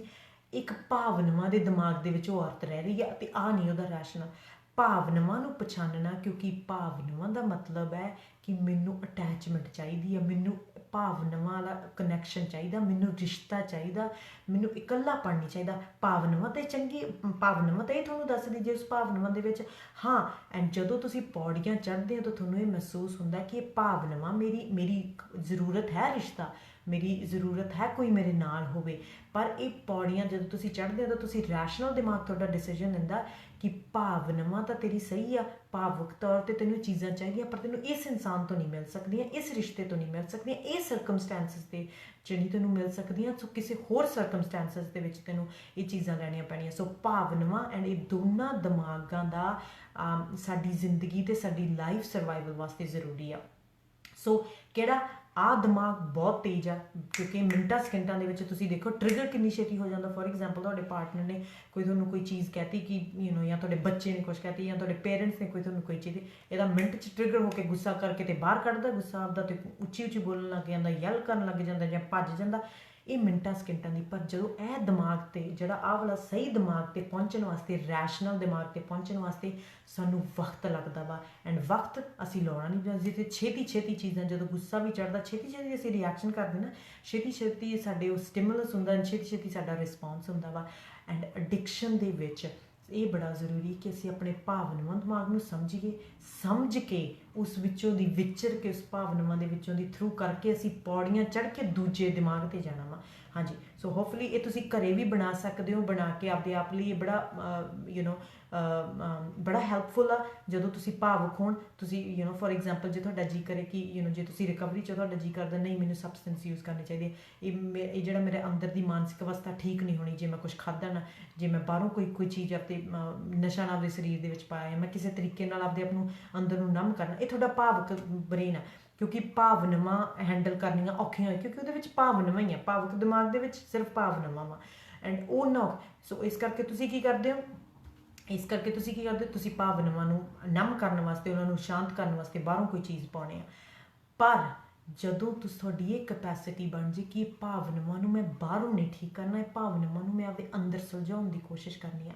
ਸੋ ਜਦੋਂ ਤੁਸੀਂ ਆਪਦੀ ਭਾਵਨਾਵਾਂ ਨੂੰ ਪਛਾਣਨ ਲੱਗੇ ਕਿ ਹਾਂ ਮੇਰੇ ਅੰਦਰ ਇਹ ਅਰਜ਼ ਹੈਗੀ ਹੈ ਕਿ ਮੈਨੂੰ ਮੈਂ ਚਾਹਣਾ ਮੈਂ ਨਸ਼ਾ ਕਰਾਂ, ਮੇਰੇ ਅੰਦਰ ਇਹ ਚੀਜ਼ਾਂ, ਮੇਰੀਆਂ ਭਾਵਨਾਵਾਂ ਆ ਰਹੀਆਂ ਕਿ ਇਸੇ ਤਰੀਕੇ ਨਾਲ ਮੈਂ ਪਿੱਛੇ ਆਪਦੇ ਦੁੱਖ ਨੂੰ ਹਟਾਇਆ, ਮੈਂ ਹੁਣ ਇਸੇ ਤਰੀਕੇ ਨਾਲ ਮੈਂ ਹੁਣ ਹਟਾ ਸਕਦਾ। ਉੱਥੇ ਆਪਦੇ ਆਪ ਨੂੰ ਪਛਾਣਨਾ ਕਿ ਹੁਣ ਮੇਰੀਆਂ ਭਾਵਨਾਵਾਂ ਕੀ ਆ, ਮੈਂ ਇਕੱਲਾ ਮਹਿਸੂਸ ਕਰ ਰਿਹਾ, ਮੇਰੀ ਭਾਵਨਾਵਾਂ ਕੀ ਆ, ਮੈਂ ਸ਼ਰਮ ਮਹਿਸੂਸ ਕਰ ਰਿਹਾ, ਮੇਰੀ ਭਾਵਨਾਵਾਂ ਕੀ ਆ, ਮੈਂ ਆਪਦੇ ਅੰਦਰ 'ਚ ਗਿਲਟ ਮਹਿਸੂਸ ਕਰ ਰਿਹਾ ਵਾਂ, ਮੈਂ ਆਪਦੇ ਆਪ ਨੂੰ ਬੇਕਾਰ ਸਮਝ ਰਿਹਾ ਵਾਂ, ਇਹ ਮੇਰੀ ਭਾਵਨਾਵਾਂ ਵਾ। ਐਂਡ ਇਸ ਭਾਵਨਾਵਾਂ ਨੂੰ ਮੈਂ ਆਪਦੇ ਆਪ 'ਚ ਕੈਪੈਸਿਟੀ ਮੇਰੀ ਹੈਗੀ ਹੈ ਕਿ ਮੈਂ ਇਹਦੇ ਵਿੱਚ ਬੈਠ ਸਕਦਾ। ਬਿਕਾਜ਼ ਭਾਵੁਕ ਐਕਸਪੀਰੀਅੰਸ ਬਹੁਤ ਲੰਮੇ ਨਹੀਂ ਹੁੰਦੇ ਗੇ। ਆਪਾਂ ਐਂਗਜ਼ਾਇਟੀ ਆਪਾਂ ਨੂੰ ਸਾਰਾ ਦਿਨ ਨਹੀਂ ਰਹਿੰਦੀ, ਥੋੜ੍ਹੇ 60-90 ਸੈਕਿੰਡ ਦਾ ਟਾਈਮ ਹੁੰਦਾ ਜਦੋਂ ਸਾਨੂੰ ਐਂਗਜ਼ਾਇਟੀ, ਪੈਨਿਕ, ਉੱਦਾਂ ਚੀਜ਼ਾਂ ਆਉਣ ਜਾਂ ਥੋੜ੍ਹੇ ਭਾਵੁਕ ਹੋਣ, ਬਾਅਦ ਵਿੱਚ ਉਹ ਆਪਦੇ ਆਪ ਥੱਲੇ ਚਲੀਆਂ ਜਾਂਦੀਆਂ। ਸੋ ਉਹਨਾਂ ਭਾਵਨਾਵਾਂ ਐਕਸਪੀਰੀਅੰਸ ਨੂੰ ਬਰੀਦਿੰਗ ਐਕਸਰਸਾਈਜ਼ਸ ਤੁਸੀਂ ਕਰ ਸਕਦੇ ਹੋ ਆਪਦੇ ਆਪ ਨੂੰ, ਐਂਡ ਆਪਦੀ ਬੋਡੀ 'ਤੇ ਦੇਖ ਸਕਦੇ ਹੋ ਕਿ ਕਿੱਥੇ ਮੇਰੇ ਭਾਵਨਾਵਾਂ ਹੋ ਰਹੀ ਆ। ਜਦੋਂ ਤੁਸੀਂ ਆਪਦੀਆਂ ਭਾਵਨਾਵਾਂ ਦੇ ਵਿੱਚੋਂ ਅੰਦਰ ਮਹਿਸੂਸ ਕਰਨ ਲੱਗ ਗਏ, ਥੋੜ੍ਹੇ ਚਿਰ ਬਾਅਦ ਜਦੋਂ ਭਾਵਨਾਵਾਂ ਚਲੀਆਂ ਗਈਆਂ, ਉਦੋਂ ਬਾਅਦ ਤੁਸੀਂ ਪੌੜੀਆਂ ਚੜ੍ਹਨਾ। ਬਿਕਾਜ਼ ਭਾਵਨਾਵਾਂ ਦੇ ਵਿੱਚ ਅਸੀਂ ਪੌੜੀ ਨਹੀਂ ਚੜ੍ਹ ਸਕਦੇ। ਤੁਸੀਂ ਦੇਖਿਆ ਜਦੋਂ ਕੋਈ ਇਨਸਾਨ ਗੁੱਸੇ ਹੋਵੇ ਤੁਸੀਂ ਕਹੋ ਨਹੀਂ ਗੁੱਸਾ ਛੱਡ, ਉਹ ਉਦੋਂ ਨਹੀਂ ਛੱਡਣਾ, ਕਿਉਂਕਿ ਭਾਵੁਕ ਦਿਮਾਗ ਦੇ ਟਾਈਮ 'ਤੇ ਜਦੋਂ ਇਹ ਟ੍ਰਿਗਰਡ ਹੋਇਆ ਹੁੰਦਾ ਉਦੋਂ ਟਰਨ ਆਫ ਹੋ ਜਾਂਦਾ ਵਾ। ਸੋ ਇਸ ਕਰਕੇ ਸਾਨੂੰ ਜਦੋਂ ਅਸੀਂ ਭਾਵਨਾਵਾਂ ਸਾਡੀਆਂ ਸ਼ਾਂਤ ਹੋ ਜਾਣ ਉਦੋਂ ਅਸੀਂ ਪੌੜੀਆਂ ਚੜ੍ਹ ਸਕਦੇ ਹਾਂ। ਜਦੋਂ ਤੁਸੀਂ ਕੋਈ ਦੇਖ ਲਓ ਕੋਈ ਇਨਸਾਨ ਟ੍ਰਿਗਰ ਹੋਇਆ ਹੋਵੇ, ਉੱਚੀ ਬੋਲੀ ਹੋਈ ਹੋਵੇ, ਲੜਦੇ ਹੋਣ ਦੋਨੇ ਲੋਕੀ, ਉਹ ਇਸ ਦਿਮਾਗ ਦੇ ਵਿੱਚ ਹੁੰਦੇ ਆ, ਉਦੋਂ ਰੈਸ਼ਨਲ ਉਹ ਪੌੜੀਆਂ ਨਹੀਂ ਚੜ੍ਹ ਸਕਦੇ। ਉਹਨਾਂ ਨੂੰ ਵਕਤ ਦਿਓ, ਉਹਨਾਂ ਨੂੰ ਕੋਈ ਨਹੀਂ, ਬੈਠੋ, ਪਾਣੀ ਪੀਓ। ਐਂਡ ਜੇ ਤੁਸੀਂ ਰਿਕਵਰੀ ਵੀ ਕਰ ਰਹੇ ਹੋ, ਆਪਦੇ ਆਪ ਨੂੰ ਵਕਤ ਦਿਓ ਉਹਨਾਂ ਭਾਵਨਾਵਾਂ ਨੂੰ ਮਹਿਸੂਸ ਕਰਨ ਦਾ। ਇਟਸ ਓਕੇ ਜੇ ਤੁਹਾਡੇ 'ਚ ਆ ਰਹੀਆਂ, ਜੇ ਸਾਰੀਆਂ ਭਾਵਨਾਵਾਂ ਗਿਲਟ, ਸ਼ੇਮ, ਇਕੱਲਾਪਣ, ਇਹ ਚੀਜ਼ਾਂ ਤੁਹਾਡੇ 'ਚ ਆ ਰਹੀਆਂ, ਇਟਸ ਓਕੇ। ਆਪਦੇ ਆਪ ਨੂੰ ਪਾਣੀ ਪੀ ਸਕਦੇ ਹੋ, ਆਪਦੇ ਆਪ ਨੂੰ ਬਰੀਦਿੰਗ ਐਕਸਰਸਾਈਜ਼ਸ ਕਰਦੇ ਸਾਹਾਂ 'ਤੇ ਮੋਸਟਲੀ ਆਪਦੀਆਂ ਭਾਵਨਾਵਾਂ ਨੂੰ ਦੇਖ ਸਕਦੇ ਵੀ ਮੇਰੇ ਸਰੀਰ 'ਚ ਕਿੱਥੇ ਆ। ਮੈਨੂੰ ਪਤਾ ਕਈ ਵਾਰ ਜਦੋਂ ਮੈਨੂੰ ਕਈ ਵਾਰ ਐਂਗਜ਼ਾਇਟੀ ਹੋਵੇ ਜਾਂ ਮੈਨੂੰ ਕੋਈ ਮਨ ਦੇ ਵਿੱਚ ਮੇਰੇ ਕੋਈ ਤਣਾਅ ਜਾਂ ਭਾਵੁਕ ਹੋਵੇ, ਮੇਰਾ ਢਿੱਡ ਦੇ ਵਿੱਚ ਮੈਨੂੰ ਲੱਗਣ ਲੱਗ ਜਾਂਦਾ, ਮੈਨੂੰ ਸਟਮਕ ਦੇ ਵਿੱਚ ਕੁਛ ਮਹਿਸੂਸ ਹੋਣ ਲੱਗ ਜਾਂਦਾ। ਐਂਡ ਹੋ ਸਕਦਾ ਵੱਖਰੇ ਕਈ ਲੋਕਾਂ ਦੀ ਚੈਸਟ ਦੇ ਵਿੱਚ ਟਾਈਟਨੈਸ ਆ ਜਾਂਦੀ ਆ, ਕਈ ਲੋਕਾਂ ਦਾ ਸਰੀਰ ਗਰਮ ਹੋ ਜਾਂਦਾ ਵਾ। ਸੋ ਵੱਖਰੀਆਂ ਚੀਜ਼ਾਂ ਹੋ ਸਕਦੀਆਂ। ਤੁਸੀਂ ਪਛਾਣਨਾ ਕਿ ਤੁਹਾਡੀ ਭਾਵਨਾਵਾਂ ਕਿਹੜੇ ਸਰੀਰ ਦੇ ਅੰਗ 'ਚ ਆ। ਐਂਡ ਤੁਸੀਂ ਪਛਾਣ ਸਕਦੇ ਹੋ ਜਦੋਂ ਗੁੱਸਾ ਆਉਂਦਾ ਵਾ, ਕਈ ਲੋਕਾਂ ਦਾ ਸਿਰ ਦੁਖਣ ਲੱਗ ਜਾਂਦਾ ਵਾ, ਉਦੋਂ ਮਹਿਸੂਸ ਕਰ ਸਕਦੇ ਇੱਥੇ ਮੇਰੇ ਸਿਰ ਦੇ ਵਿੱਚ ਸਟ੍ਰੈਸ ਆ। ਸੋ ਭਾਵਨਾਵਾਂ ਨੂੰ ਮਹਿਸੂਸ ਕਰਨਾ। ਐਂਡ ਹੁਣ ਹੋਊਗਾ ਕਿ ਜਦੋਂ ਤੁਸੀਂ ਭਾਵਨਾਵਾਂ ਨੂੰ, ਜੇ ਤੁਸੀਂ ਐਡਿਕਸ਼ਨ 'ਚ ਰਿਕਵਰੀ ਕਰ ਰਹੇ ਨਾ, ਜਦੋਂ ਇਹ ਭਾਵਨਾਵਾਂ ਨੂੰ ਤੁਸੀਂ ਮਹਿਸੂਸ ਕਰਨ ਲੱਗ ਜੇ, ਇਹਨੇ ਚਲੀ ਜਾਣਾ। ਐਂਡ ਜਦੋਂ ਇਹ ਭਾਵਨਾਵਾਂ ਚਲੀ ਗਈ, ਫਿਰ ਤੁਸੀਂ ਆਪਦੇ ਆਪ ਨੂੰ ਕਹਿਣਾ ਕਿ ਮੈਂ ਪੌੜੀਆਂ ਚੜ੍ਹ ਕੇ ਆਪਦੀ ਨੀਡ ਕਿਵੇਂ ਪੂਰੀ ਕਰ ਸਕਦਾ ਵਾਂ। ਸੋ ਹੁਣ ਤੁਸੀਂ ਸ਼ਾਂਤ ਹੋ ਗਏ, ਹੁਣ ਤੁਸੀਂ ਪੌੜੀਆਂ ਚੜ੍ਹ ਸਕਦੇ ਹੋ। ਕਿਉਂਕਿ ਜਦੋਂ ਇਨਸਾਨ ਗੁੱਸੇ ਹੋਵੇ, ਜਦੋਂ ਇਹ ਬੰਦਾ ਟ੍ਰਿਗਰਡ ਹੋਇਆ ਹੋਵੇ, ਉਦੋਂ ਸਾਨੂੰ ਰੈਸ਼ਨਲ ਦਿਮਾਗ ਦੀ ਸੋਚਣੀ ਨਹੀਂ ਆਉਂਦੀਗੀ। ਇਸ ਕਰਕੇ ਤਾਂ ਅਸੀਂ ਕਈ ਵਾਰ ਲੜਾਈਆਂ ਵੀ ਤਾਂ ਸਾਡੀਆਂ ਭਾਵੁਕ ਦਿਮਾਗ 'ਚ ਹੁੰਦੀਆਂ। ਜੇ ਅਸੀਂ ਰੈਸ਼ਨਲ ਸੋਚੀਏ ਤਾਂ ਉਦੋਂ ਲੜਾਈ ਨਹੀਂ ਹੋ ਸਕਦੀ, ਬਿਕਾਜ਼ ਉਹਦਾ ਸੋਲਵ ਨਹੀਂ ਕੁਛ ਹੁੰਦਾਗਾ। ਸੋ ਜੇ ਤੁਸੀਂ ਭਾਵਨਾਵਾਂ ਨੂੰ ਭਾਵੁਕ ਟਾਈਮ 'ਤੇ ਮਹਿਸੂਸ ਕਰ ਲਓ, ਉਹ ਸ਼ਾਂਤ ਹੋ ਜਾਣਗੀਆਂ। ਉਦੋਂ ਬਾਅਦ ਤੁਸੀਂ ਪੌੜੀਆਂ ਚੜ੍ਹ ਸਕਦੇ ਹੋ। ਪੌੜੀਆਂ ਚੜ੍ਹ ਕੇ ਤੁਸੀਂ ਰੈਸ਼ਨਲ ਬ੍ਰੇਨ ਨਾਲ ਗੱਲ ਕਰ ਸਕਦੇ ਹੋ ਕਿ ਮੇਰੇ ਵਿੱਚ ਨਾ ਭਾਵਨਾਵਾਂ ਆਈ ਸੀ ਇਕੱਲੇਪਣ ਦੀ, ਮੇਰੇ ਵਿੱਚ ਭਾਵਨਾ ਆਈ ਸੀ ਗਿਲਟ ਦੀ, ਮੇਰੇ ਵਿੱਚ ਭਾਵਨਾ ਸ਼ਰਮ ਦੀ ਆਈ ਸੀਗੀ। ਐਂਡ ਇਹਨਾਂ ਨੂੰ ਹੱਲ ਕਰਨ ਲਈ ਪਹਿਲਾਂ ਤਾਂ ਮੈਂ ਸੋਚਿਆ ਮੈਂ ਯੂਜ਼ ਕਰਾਂ, ਮੈਂ ਸਬਸਟੈਂਸ ਯੂਜ਼ ਕਰਾਂ, ਬਾਹਰੋਂ ਕੁਝ ਖਾਵਾਂ, ਮੈਨੂੰ ਅੰਦਰੋਂ ਹੱਲ ਕਰਨ, ਮੈਂ ਕਿਹੜੇ ਤਰੀਕੇ ਨਾਲ ਇਹਨਾਂ ਨੂੰ ਹੱਲ ਕਰਾਂ। ਫਿਰ ਤੁਹਾਡਾ ਰੈਸ਼ਨਲ ਦਿਮਾਗ, ਠੀਕ ਆ, ਭਾਵਨਾਵਾਂ ਤਾਂ ਜ਼ਰੂਰੀ ਹੈ ਕਿਉਂਕਿ ਗਿਲਟ, ਸ਼ੇਮ, ਇਹ ਸਾਰੀਆਂ ਰੀਅਲ ਭਾਵਨਾਵਾਂ ਵਾ। ਐਂਡ ਇਹਨਾਂ ਨੂੰ, ਕਿਉਂਕਿ ਤੁਸੀਂ ਕਿਸੇ ਨਾਲ ਰਿਸ਼ਤਾ ਬਣਾਉਣਾ, ਆਪਦੇ ਕਾਉਂਸਲਰ ਨੂੰ ਮਿਲਣਾ, ਕਿਸੇ ਨਾਲ ਗੱਲਬਾਤ ਕਰਨੀ, ਜੇ ਤੁਸੀਂ ਗਿਲਟ ਮਹਿਸੂਸ ਕਰਦੇ ਹੋ ਤਾਂ ਉੱਥੇ ਜਾ ਕੇ ਕਿਸੇ ਨੂੰ ਸੌਰੀ ਕਹਿਣੀ। ਜੇ ਤੁਸੀਂ ਸ਼ਰਮ ਮਹਿਸੂਸ ਕਰਦੇ, ਆਪਦੇ ਅੰਦਰ ਦੇ ਰਿਸ਼ਤੇ ਨੂੰ ਟਟੋਲਣਾ ਕਿ ਮੈਂ ਆਪਦੇ ਆਪ ਨੂੰ ਕਿਹੜੇ ਸ਼ਬਦਾਂ ਨਾਲ ਬੋਲਦਾ ਵਾਂ, ਮੈਂ ਆਪਦੇ ਆਪ ਨਾਲ ਕਿਹੜੀਆਂ ਗੱਲਾਂ ਕਰਦਾ, ਉਹ ਮੇਰੀ। ਸੋ ਇਹ ਰੈਸ਼ਨਲ ਦਿਮਾਗ ਆ, ਇਹ ਰੈਸ਼ਨਲ ਦਿਮਾਗ ਦੀ ਸੋਚਣੀ ਆ। ਪਰ ਸੋ ਭਾਵਨਾਵਾਂ ਨੂੰ ਮਹਿਸੂਸ ਕਰਨਾ, ਮਹਿਸੂਸ ਕਰਕੇ ਉਹਨਾਂ ਨੂੰ ਸ਼ਾਂਤ ਹੋਣ ਦੇਣਾ। ਐਂਡ ਜਦੋਂ ਸ਼ਾਂਤ ਹੋ ਜਾਣ, ਫਿਰ ਇਹ ਪੌੜੀਆਂ ਲੈ ਕੇ ਅਸੀਂ ਰੈਸ਼ਨਲ ਦਿਮਾਗ ਦੇ ਵਿੱਚ ਜਾ ਸਕਦੇ ਹਾਂ। ਫੋਰ ਐਗਜ਼ਾਮਪਲ ਕੋਈ ਵੀ ਤੁਸੀਂ ਐਗਜ਼ਾਮਪਲ ਲੈ ਸਕਦੇ ਹੋ। ਐਂਡ ਇਹ ਸਾਰੀਆਂ ਜਿਹੜੀਆਂ ਐਗਜ਼ਾਮਪਲ ਸਾਡੇ 'ਤੇ ਲਾਗੂ ਹੋ ਸਕਦੀਆਂ ਜੇ ਅਸੀਂ ਨਹੀਂ ਵੀ ਸਬਸਟੈਂਸ ਯੂਜ਼ ਕਿਸੇ ਵੀ ਹੋਰ। ਫੋਰ ਐਗਜ਼ਾਮਪਲ ਤੁਹਾਡਾ ਪਾਰਟਨਰ ਆ ਜਾਂ ਜਿਹਨੂੰ ਤੁਸੀਂ ਬਹੁਤ ਪਿਆਰ ਕਰਦੇ ਹੋ, ਤੁਸੀਂ ਉਹਨਾਂ ਨੂੰ ਏਅਰਪੋਰਟ 'ਤੇ ਛੱਡਣ ਜਾਣਾ ਉਹਨਾਂ ਦੇ ਕੰਮ ਕਰਕੇ। ਐਂਡ ਤੁਹਾਡਾ ਮਨ ਕਹਿੰਦਾ ਮੈਂ ਹੋਰ ਵੀ ਵੱਧ ਟਾਈਮ ਸਪੈਂਡ ਕਰਾਂ, ਕਿਉਂਕਿ ਭਾਵਨਾਵਾਂ ਦੇ ਲੈਵਲ 'ਤੇ ਤੁਸੀਂ ਚਾਹੁੰਦੇ ਮੈਂ ਵੱਧ ਟਾਈਮ ਉਹਨਾਂ ਨਾਲ ਸਪੈਂਡ ਕਰਾਂ, ਮੈਂ ਉਹਨਾਂ ਨੂੰ ਏਅਰਪੋਰਟ 'ਤੇ ਲੇਟ ਛੱਡਣ ਜਾਵੜਾ, ਜਾਂ ਮੈਂ ਉਹਨਾਂ ਨਾਲ ਜ਼ਿਆਦਾ ਚਿਰ ਰਵਾਂ, ਜਾਂ ਏਅਰਪੋਰਟ 'ਤੇ ਉਹਨਾਂ ਨੂੰ ਜਮਾਂ ਐਂਡ 'ਤੇ ਛੱਡਣ ਜਾਵਾਂ। ਇਹ ਭਾਵਨਾਵਾਂ ਵਾਲਾ ਦਿਮਾਗ ਆ। ਕਿਉਂਕਿ ਭਾਵੁਕ ਤੌਰ 'ਤੇ ਹੋ ਸਕਦਾ ਉੱਦਾਂ ਦੀ ਫਲਾਈਟ ਮਿਸ ਹੋ ਜਾਵੇ, ਕਿਉਂਕਿ ਤੁਸੀਂ ਜਮਾਂ ਭਾਵੁਕ ਦਿਮਾਗ ਦੇ ਵਿੱਚ ਆ, ਤੁਸੀਂ ਜਮਾਂ ਭਾਵਨਾਵਾਂ ਦੇ। ਇਸੇ ਕਰਕੇ ਕਈ ਵਾਰ ਆਪਾਂ ਲੇਟ ਜਾਂਦੇ ਨਾ ਕਿਤੇ, ਕਿਉਂਕਿ ਉਹ ਭਾਵਨਾਵਾਂ ਦੇ ਦਿਮਾਗ ਦੇ ਵਿੱਚ ਹੁੰਦਾ। ਸੋ ਭਾਵਨਾਵਾਂ ਨੂੰ ਸਮਝਣਾ ਐਂਡ ਭਾਵਨਾਵਾਂ ਨੂੰ ਸਮਝਣਾ ਕਿ ਮੈਨੂੰ ਇਸ ਇਨਸਾਨ ਨਾਲ ਹੋਰ ਵਕਤ ਚਾਹੀਦਾ, ਮੈਨੂੰ ਇਸ ਇਨਸਾਨ ਨਾਲ ਵਕਤ ਟਾਈਮ ਜ਼ਿਆਦਾ ਚਾਹੀਦਾ, ਮੈਨੂੰ ਅਫੈਕਸ਼ਨ ਚਾਹੀਦੀ ਆ, ਮੈਨੂੰ ਇਹਨਾਂ ਦਾ ਸਾਥ ਚਾਹੀਦਾ। ਐਂਡ ਹੋਰ ਕਿਸੇ ਤਰੀਕੇ ਨਾਲ ਮੈਂ ਕਿਵੇਂ ਸਾਥ ਪਾ ਸਕਾਂ ਕਿ ਇਹਨਾਂ ਦੀ ਫਲਾਈਟ ਵੀ ਨਾ ਲੇਟ ਹੋਵੇ। ਹੋ ਸਕਦਾ ਤੁਸੀਂ ਉੱਥੇ ਜਾ ਕੇ ਏਅਰਪੋਰਟ 'ਤੇ ਅਰਲੀ ਚਲੇ ਜਾਵੋ, ਉੱਥੇ ਉਹਨਾਂ ਨਾਲ ਟਾਈਮ ਸਪੈਂਡ ਕਰੋ, ਉੱਥੇ ਬੈਠ ਜਾਓ, ਕਾਫੀ ਪੀ ਲਓ, ਉੱਥੇ ਉਹਨਾਂ ਨਾਲ ਡਿਨਰ ਕਰ ਲਓ। ਇਸ ਨਾਲ ਤੁਸੀਂ ਏਅਰਪੋਰਟ 'ਤੇ ਵੀ ਅਤੇ ਉਹ ਲੇਟ ਵੀ ਨਹੀਂ ਹੋਣਗੇ। ਇਹ ਰੈਸ਼ਨਲ ਦਿਮਾਗ ਦੀ ਸੋਚਣੀ ਆ। ਪਰ ਜਦੋਂ ਭਾਵੁਕ ਦਿਮਾਗ ਦੀ ਸੋਚਣੀ ਤਾਂ ਤੁਸੀਂ ਘਰੇ ਹੀ 15-20 ਮਿੰਟ ਪਹਿਲਾਂ ਚੱਲਦੇ ਹੋ ਆਪਦੇ ਏਅਰਪੋਰਟ ਤੋਂ। ਐਂਡ ਹੁੰਦਾ ਕਿ ਅੱਗੇ ਜਾ ਕੇ ਉਹਨਾਂ ਦੀ ਫਲਾਈਟ ਮਿਸ ਹੋ ਜਾਂਦੀ ਆ। ਸੋ ਭਾਵਨਾਵਾਂ ਨੂੰ ਸਮਝਣਾ, ਸਮਝ ਕੇ ਪੌੜੀਆਂ ਚੜ੍ਹਨਾ, ਪੌੜੀਆਂ ਚੜ੍ਹ ਕੇ ਫਿਰ ਰੈਸ਼ਨਲ ਦਿਮਾਗ ਯੂਜ਼ ਕਰਨਾ।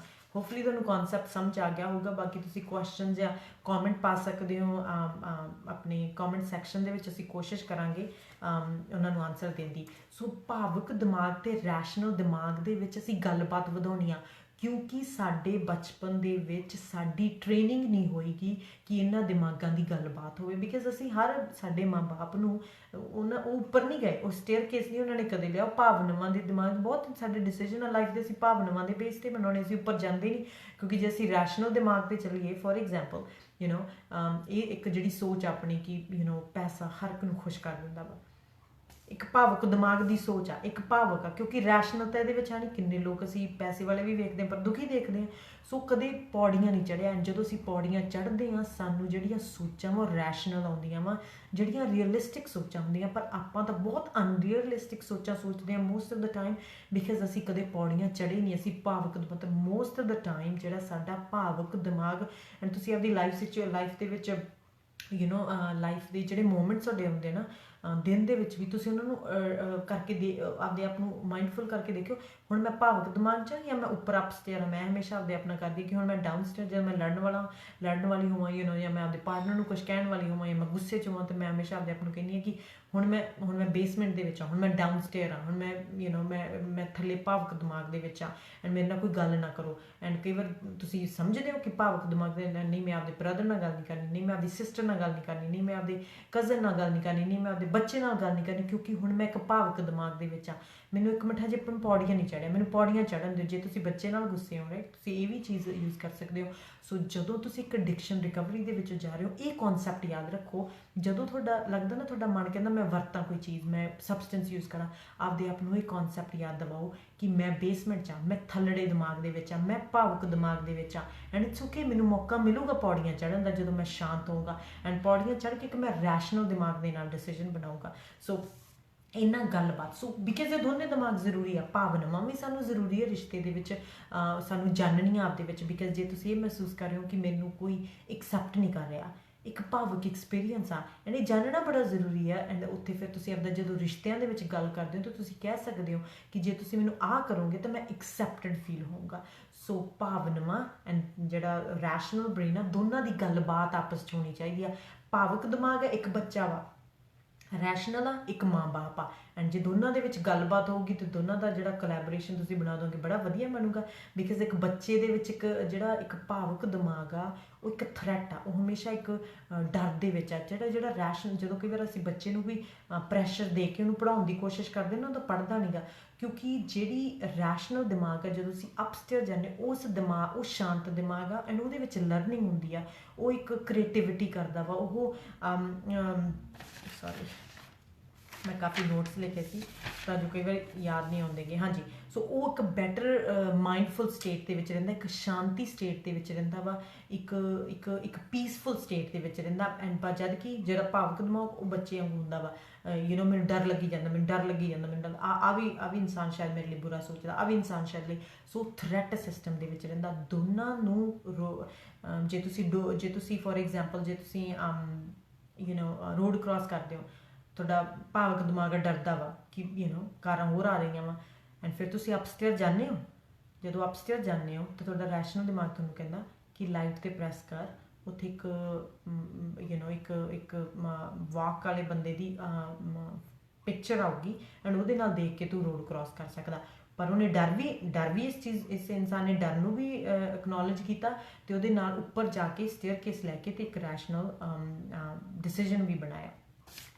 ਹਾਂਜੀ, so and most for example ਜਿਹੜਾ ਸਾਡਾ ਕਲਚਰ ਆ, ਉਹ ਇੱਕ ਇਮੋਸ਼ਨਲ ਬਾਇੰਗ 'ਤੇ ਐਗਜ਼ਿਸਟ ਕਰਦਾ ਵਾ, ਕਿਉਂਕਿ ਅਸੀਂ ਇਮੋਸ਼ਨਲ ਹੋ ਕੇ, ਅਸੀਂ ਭਾਵੁਕ ਹੋ ਕੇ ਚੀਜ਼ਾਂ ਖਰੀਦਦੇ ਹਾਂ, ਐਂਡ ਇਸ ਕਰਕੇ ਤਾਂ ਚੀਜ਼ਾਂ ਫੋਰ ਐਗਜ਼ਾਮਪਲ ਮੇਕਅਪ ਔਰਤਾਂ ਭਾਵੁਕ ਹੋ ਕੇ ਖਰੀਦਦੀਆਂ, ਬਿਕਾਜ਼ ਸਾਨੂੰ ਕਿਉਂਕਿ ਜੇ ਇੱਕ ਹੀ ਪ੍ਰੋਡਕਟ ਅਸੀਂ 50 ਪ੍ਰੋਡਕਟ ਉਹਦੇ ਖਰੀਦਦੇ ਹਾਂ, ਰੈਸ਼ਨਲ ਥਾਟ ਨਹੀਂ ਹੈਗੀ, ਪਰ ਇੱਕ ਭਾਵੁਕ ਆ। ਸੋ ਭਾਵੁਕ ਨਾਲ ਐਂਡ ਜਿਹੜੇ ਲੋਕ ਪ੍ਰੋਡਕਟ ਵੇਚਦੇ ਆ, ਉਹਨਾਂ ਨੂੰ ਸਾਡਾ ਇਮੋਸ਼ਨਲ ਸਟੇਟ ਪਤਾ, ਉਹਨਾਂ ਨੂੰ ਸਾਡਾ ਭਾਵੁਕ ਸਟੇਟ ਪਤਾ, ਐਂਡ ਇਸੇ ਕਰਕੇ ਤਾਂ ਚੀਜ਼ਾਂ ਬਹੁਤ ਮੇਕਅਪ ਬਹੁਤ ਲੋਕੀ ਬਾਏ ਕਰਦੇ, ਨਾਟ ਬਿਕਾਜ਼ ਅਸੀਂ ਰੈਸ਼ਨਲ ਥਾਟ, ਬਿਕਾਜ਼ ਅਸੀਂ ਇੱਕ ਭਾਵੁਕ ਸਟੇਟ ਦੇ ਵਿੱਚ ਆਉਣੇ ਆ। ਐਂਡ ਭਾਵੁਕ ਸਟੇਟ ਫੋਰ ਐਗਜ਼ਾਮਪਲ ਸਮੋਕ ਕਰਦੇ ਹੋ, ਸਾਡੇ ਰੈਸ਼ਨਲ ਐਂਡ ਜਿਹੜਾ ਭਾਵਨਾਵਾਂ ਵਾਲਾ ਦਿਮਾਗ ਆ, ਉਹ ਓਵਰ ਪਾਵਰ ਕਰ ਜਾਂਦਾ ਇੱਕ ਰੈਸ਼ਨਲ ਨੂੰ। ਸੋ ਫੋਰ ਐਗਜ਼ਾਮਪਲ ਤੁਹਾਡੇ ਰੈਸ਼ਨਲ ਦਿਮਾਗ ਨੂੰ ਪਤਾ ਕਿ ਸਮੋਕਿੰਗ ਮੇਰੇ ਲਈ ਬੁਰੀ ਆ, ਜਦੋਂ ਮੈਂ ਨਸ਼ਾ ਕਰਦਾ ਮੇਰੇ ਲਈ ਬੁਰਾ, ਪਰ ਤੁਹਾਡੇ ਭਾਵੁਕ ਦਿਮਾਗ ਨੂੰ ਨਹੀਂ, ਰਾਈਟ। ਸੋ ਭਾਵੁਕ ਦਿਮਾਗ ਜਦੋਂ ਭਾਵਨਾਵਾਂ ਦੇ ਵਿੱਚ ਆ ਜਾਂਦਾ, ਓਵਰ ਪਾਵਰ ਕਰ ਜਾਂਦਾ ਰੈਸ਼ਨਲ ਬ੍ਰੇਨ ਨੂੰ, ਜਦੋਂ ਅਸੀਂ ਉਸੇ ਟਾਈਮ 'ਤੇ ਉਹਦਾ ਰਿਸਪੌਂਸ ਲੈਂਦੇ ਹਾਂ। ਹਾਂਜੀ, ਸੋ ਇਹ ਬੜਾ ਜ਼ਰੂਰੀ ਹੈ ਕਿ ਜਦੋਂ ਸਾਡੇ 'ਚ ਸਟਿਮੂਲਸ, ਜਦੋਂ ਸਾਡੇ 'ਚ ਇੱਕ ਭਾਵਨਾਵਾਂ ਹੁੰਦੀ ਆ, ਟਾਈਮ ਲਾਵੋ ਰਿਸਪੌਂਸ ਦੇਣ ਨੂੰ। ਫੋਰ ਐਗਜ਼ਾਮਪਲ ਜਦੋਂ ਮੈਨੂੰ ਗੁੱਸਾ ਆਇਆ, ਲੈਸੇ ਤੁਹਾਡੇ ਪਾਰਟਨਰ ਨੇ ਕੁਛ ਕਹਿਤਾ ਜਾਂ ਤੁਹਾਡੇ ਬੱਚੇ ਨੇ ਕੁਛ ਕਹਿਤਾ, ਤੁਸੀਂ ਟ੍ਰਿਗਰਡ ਹੋ ਗਏ, ਇਹ ਸਟਿਮੂਲਸ ਆਇਆ, ਐਂਡ ਇਹ ਭਾਵੁਕ ਦਿਮਾਗ ਆ ਤੁਹਾਡਾ। ਜੇ ਤੁਸੀਂ ਟਾਈਮ ਲਾਵੋ, ਫੋਰ ਐਗਜ਼ਾਮਪਲ 10-15 ਮਿੰਟ, ਜਿੰਨਾ ਵੀ ਟਾਈਮ ਲਾਵੋ, ਜਿੰਨਾ ਵੀ ਟਾਈਮ ਤੁਸੀਂ ਵਧਾ ਸਕਦੇ ਹੋ, ਆ ਤੁਹਾਡਾ ਰਿਸਪੌਂਸ ਆ, ਤੁਹਾਡਾ ਸਟਿਮੂਲਸ ਆ, ਜਿੰਨਾ ਵੀ। ਐਂਡ ਨੋਰਮਲੀ ਰਾਈਟ ਨਾਓ ਇੱਥੇ ਹੁੰਦੇ ਆ, ਕਿਉਂਕਿ ਸਾਨੂੰ ਸਟਿਮੂਲਸ ਆਇਆ, ਅਸੀਂ ਉੱਚੀ ਬੋਲੇ, ਲੜੇ, ਆਪਦੇ ਹਸਬੈਂਡ ਨਾਲ ਲੜੇ, ਆਪਦੀ ਵਾਈਫ ਨਾਲ ਲੜੇ, ਆਪਦੇ ਬੱਚੇ ਨਾਲ ਲੜੇ, ਆਪਦੇ ਰਿਸ਼ਤੇਦਾਰ ਨਾਲ ਲੜੇ, ਆਪਦੇ ਭੈਣ ਭਰਾ ਨਾਲ ਲੜੇ, ਨੋਰਮਲੀ ਇੱਦਾਂ ਹੁੰਦਾ।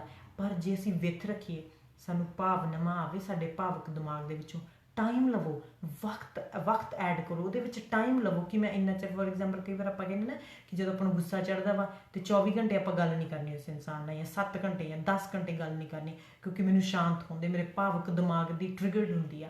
ਸੋ ਇਵੇਂ ਜਦੋਂ ਤੁਸੀਂ ਐਡਿਕਸ਼ਨ ਦੇ ਵਿੱਚੋਂ ਜਾ ਰਹੇ ਹੋ, ਆਪਦੇ ਆਪ ਨੂੰ ਇਹ ਰਿਮਾਈਂਡ ਕਰਾਵੋ ਕਿ ਹੁਣ ਮੇਰਾ ਭਾਵੁਕ ਦਿਮਾਗ ਟ੍ਰਿਗਰ ਦੇ ਵਿੱਚ ਆ, ਐਂਡ ਮੈਂ ਟਾਈਮ ਲੈਣਾ ਰਿਸਪੌਂਡ ਦੇਣ ਵਾਸਤੇ, ਮੈਂ ਟਾਈਮ ਲੈਣਾ ਵਾ ਕਿ ਮੈਂ ਕਿਸੇ ਤਰੀਕੇ ਨਾਲ ਇਹਨੂੰ ਦਬਾ ਸਕਾਂ। ਸੋ ਜਿੰਨਾ ਟਾਈਮ ਵਧੀ ਜਾਊਗਾ, ਤੁਹਾਡਾ ਜਿਹੜਾ ਸਟਿਮੂਲਸ ਆ, ਜਿਹੜਾ ਤੁਹਾਡੀ ਕਪੈਸਿਟੀ ਆ ਭਾਵਨਾਵਾਂ ਨੂੰ ਮਹਿਸੂਸ ਕਰਨ ਦੀ ਵੱਧਦੀ ਜਾਊਗੀ, ਐਂਡ ਤੁਹਾਡੇ ਹੈਲਥੀ ਕੋਪਿੰਗ ਮੈਕੈਨਿਜ਼ਮ ਬਣਦੇ ਜਾਣਗੇ। ਸੋ ਸਟਿਮੂਲਸ ਆਇਆ, ਟ੍ਰਿਗਰ ਹੋਇਆ, ਭਾਵੁਕ ਦਿਮਾਗ ਡਰਿਆ, ਥ੍ਰੈਟ 'ਚ ਆਇਆ। ਫੋਰ ਐਗਜ਼ਾਮਪਲ, ਮੈਨੂੰ ਕੋਈ ਪਿਆਰ ਨਹੀਂ ਕਰਦਾ, ਭਾਵੁਕ ਦਿਮਾਗ ਥ੍ਰੈਟ 'ਚ ਆ ਗਿਆ, ਬਿਕਾਜ਼ ਕਿਉਂਕਿ ਭਾਵਨਾਵਾਂ ਦੇ ਵਿੱਚ ਉਹ ਥ੍ਰੈਟ 'ਚ ਆ ਗਿਆ ਜੀ, ਕਿਉਂਕਿ ਸਾਨੂੰ ਇੱਕ ਸਾਡੀ ਮਾਨਸਿਕ ਲੋੜ ਆ ਕਿ ਸਾਨੂੰ ਲੋਕ ਚੰਗਾ ਸਮਝਣ, ਸਾਡੀ ਮਾਨਸਿਕ ਲੋੜ ਆ ਕਿ ਸਾਨੂੰ ਪਿਆਰ ਮਿਲੇ, ਸਾਨੂੰ ਐਕਸੈਪਟੈਂਸ ਦੇ, ਇਹ ਭਾਵੁਕ ਦਿਮਾਗ ਆ। ਐਂਡ ਜਦੋਂ ਭਾਵੁਕ ਦਿਮਾਗ ਟ੍ਰਿਗਰਡ ਹੋ ਜਾਂਦਾ ਵਾ, ਫਿਰ ਅਸੀਂ ਗੁੱਸੇ ਹੁੰਦੇ ਹਾਂ ਦੂਸਰਿਆਂ 'ਤੇ। ਪਰ ਜੇ ਅਸੀਂ ਟਾਈਮ ਲਾਈਏ, ਵੀ ਅਸੀਂ ਟਾਈਮ ਲੈਣਾ ਇਸ ਭਾਵੁਕ ਦਿਮਾਗ ਨੂੰ ਸ਼ਾਂਤ ਹੋਣ ਦੇਣਾ, ਐਂਡ ਫਿਰ ਅਸੀਂ ਰਿਸਪੌਂਡ ਕਰਨਾ, ਫਿਰ ਅਸੀਂ ਫੋਨ ਚੱਕ ਕੇ ਕਿਸੇ ਨਾਲ ਲੜਨਾ, ਜਾਂ ਫਿਰ ਅਸੀਂ ਆਪਦੇ ਹਸਬੈਂਡ ਨਾਲ ਲੜਨਾ, ਜਾਂ ਫਿਰ ਆਪਦੇ ਬੱਚੇ ਨਾਲ ਲੜਨਾ, ਜਾਂ ਆਪਦੀ ਵਾਈਫ ਨਾਲ ਲੜਨਾ ਵਾ, ਅਸੀਂ ਟਾਈਮ ਪਾਉਣਾ। ਸੋ ਟਾਈਮ ਆ ਇੱਕ ਸਟਿਮੂਲਸ ਆ ਇੱਕ ਟ੍ਰਿਗਰਡ ਆ ਇੱਕ ਭਾਵੁਕ ਸਟੇਟ ਆ ਤੁਹਾਡਾ ਰਿਸਪੌਂਸ ਆ। ਇਹਦੇ ਵਿੱਚ ਵਿੱਥ ਹੋਵੇ। ਮੋਸਟ ਆਫ ਦਾ ਟਾਈਮ ਜਿਹੜੀਆਂ ਚੀਜ਼ਾਂ ਅਸੀਂ ਕਰਦੇ ਹਾਂ ਭਾਵੁਕ ਹੋ ਕੇ, ਉਹਨਾਂ 'ਚ ਵਿੱਥ ਨਹੀਂ ਹੁੰਦੀ। ਜਦੋਂ ਹੀ ਅਸੀਂ ਜਿਹੜੀ ਚੀਜ਼ ਸਾਨੂੰ ਟ੍ਰਿਗਰਡ ਹੋਈ, ਜਦੋਂ ਹੀ ਅਸੀਂ ਉਹਦਾ ਰਿਸਪੌਂਡ ਕਰਦੇ ਹਾਂ।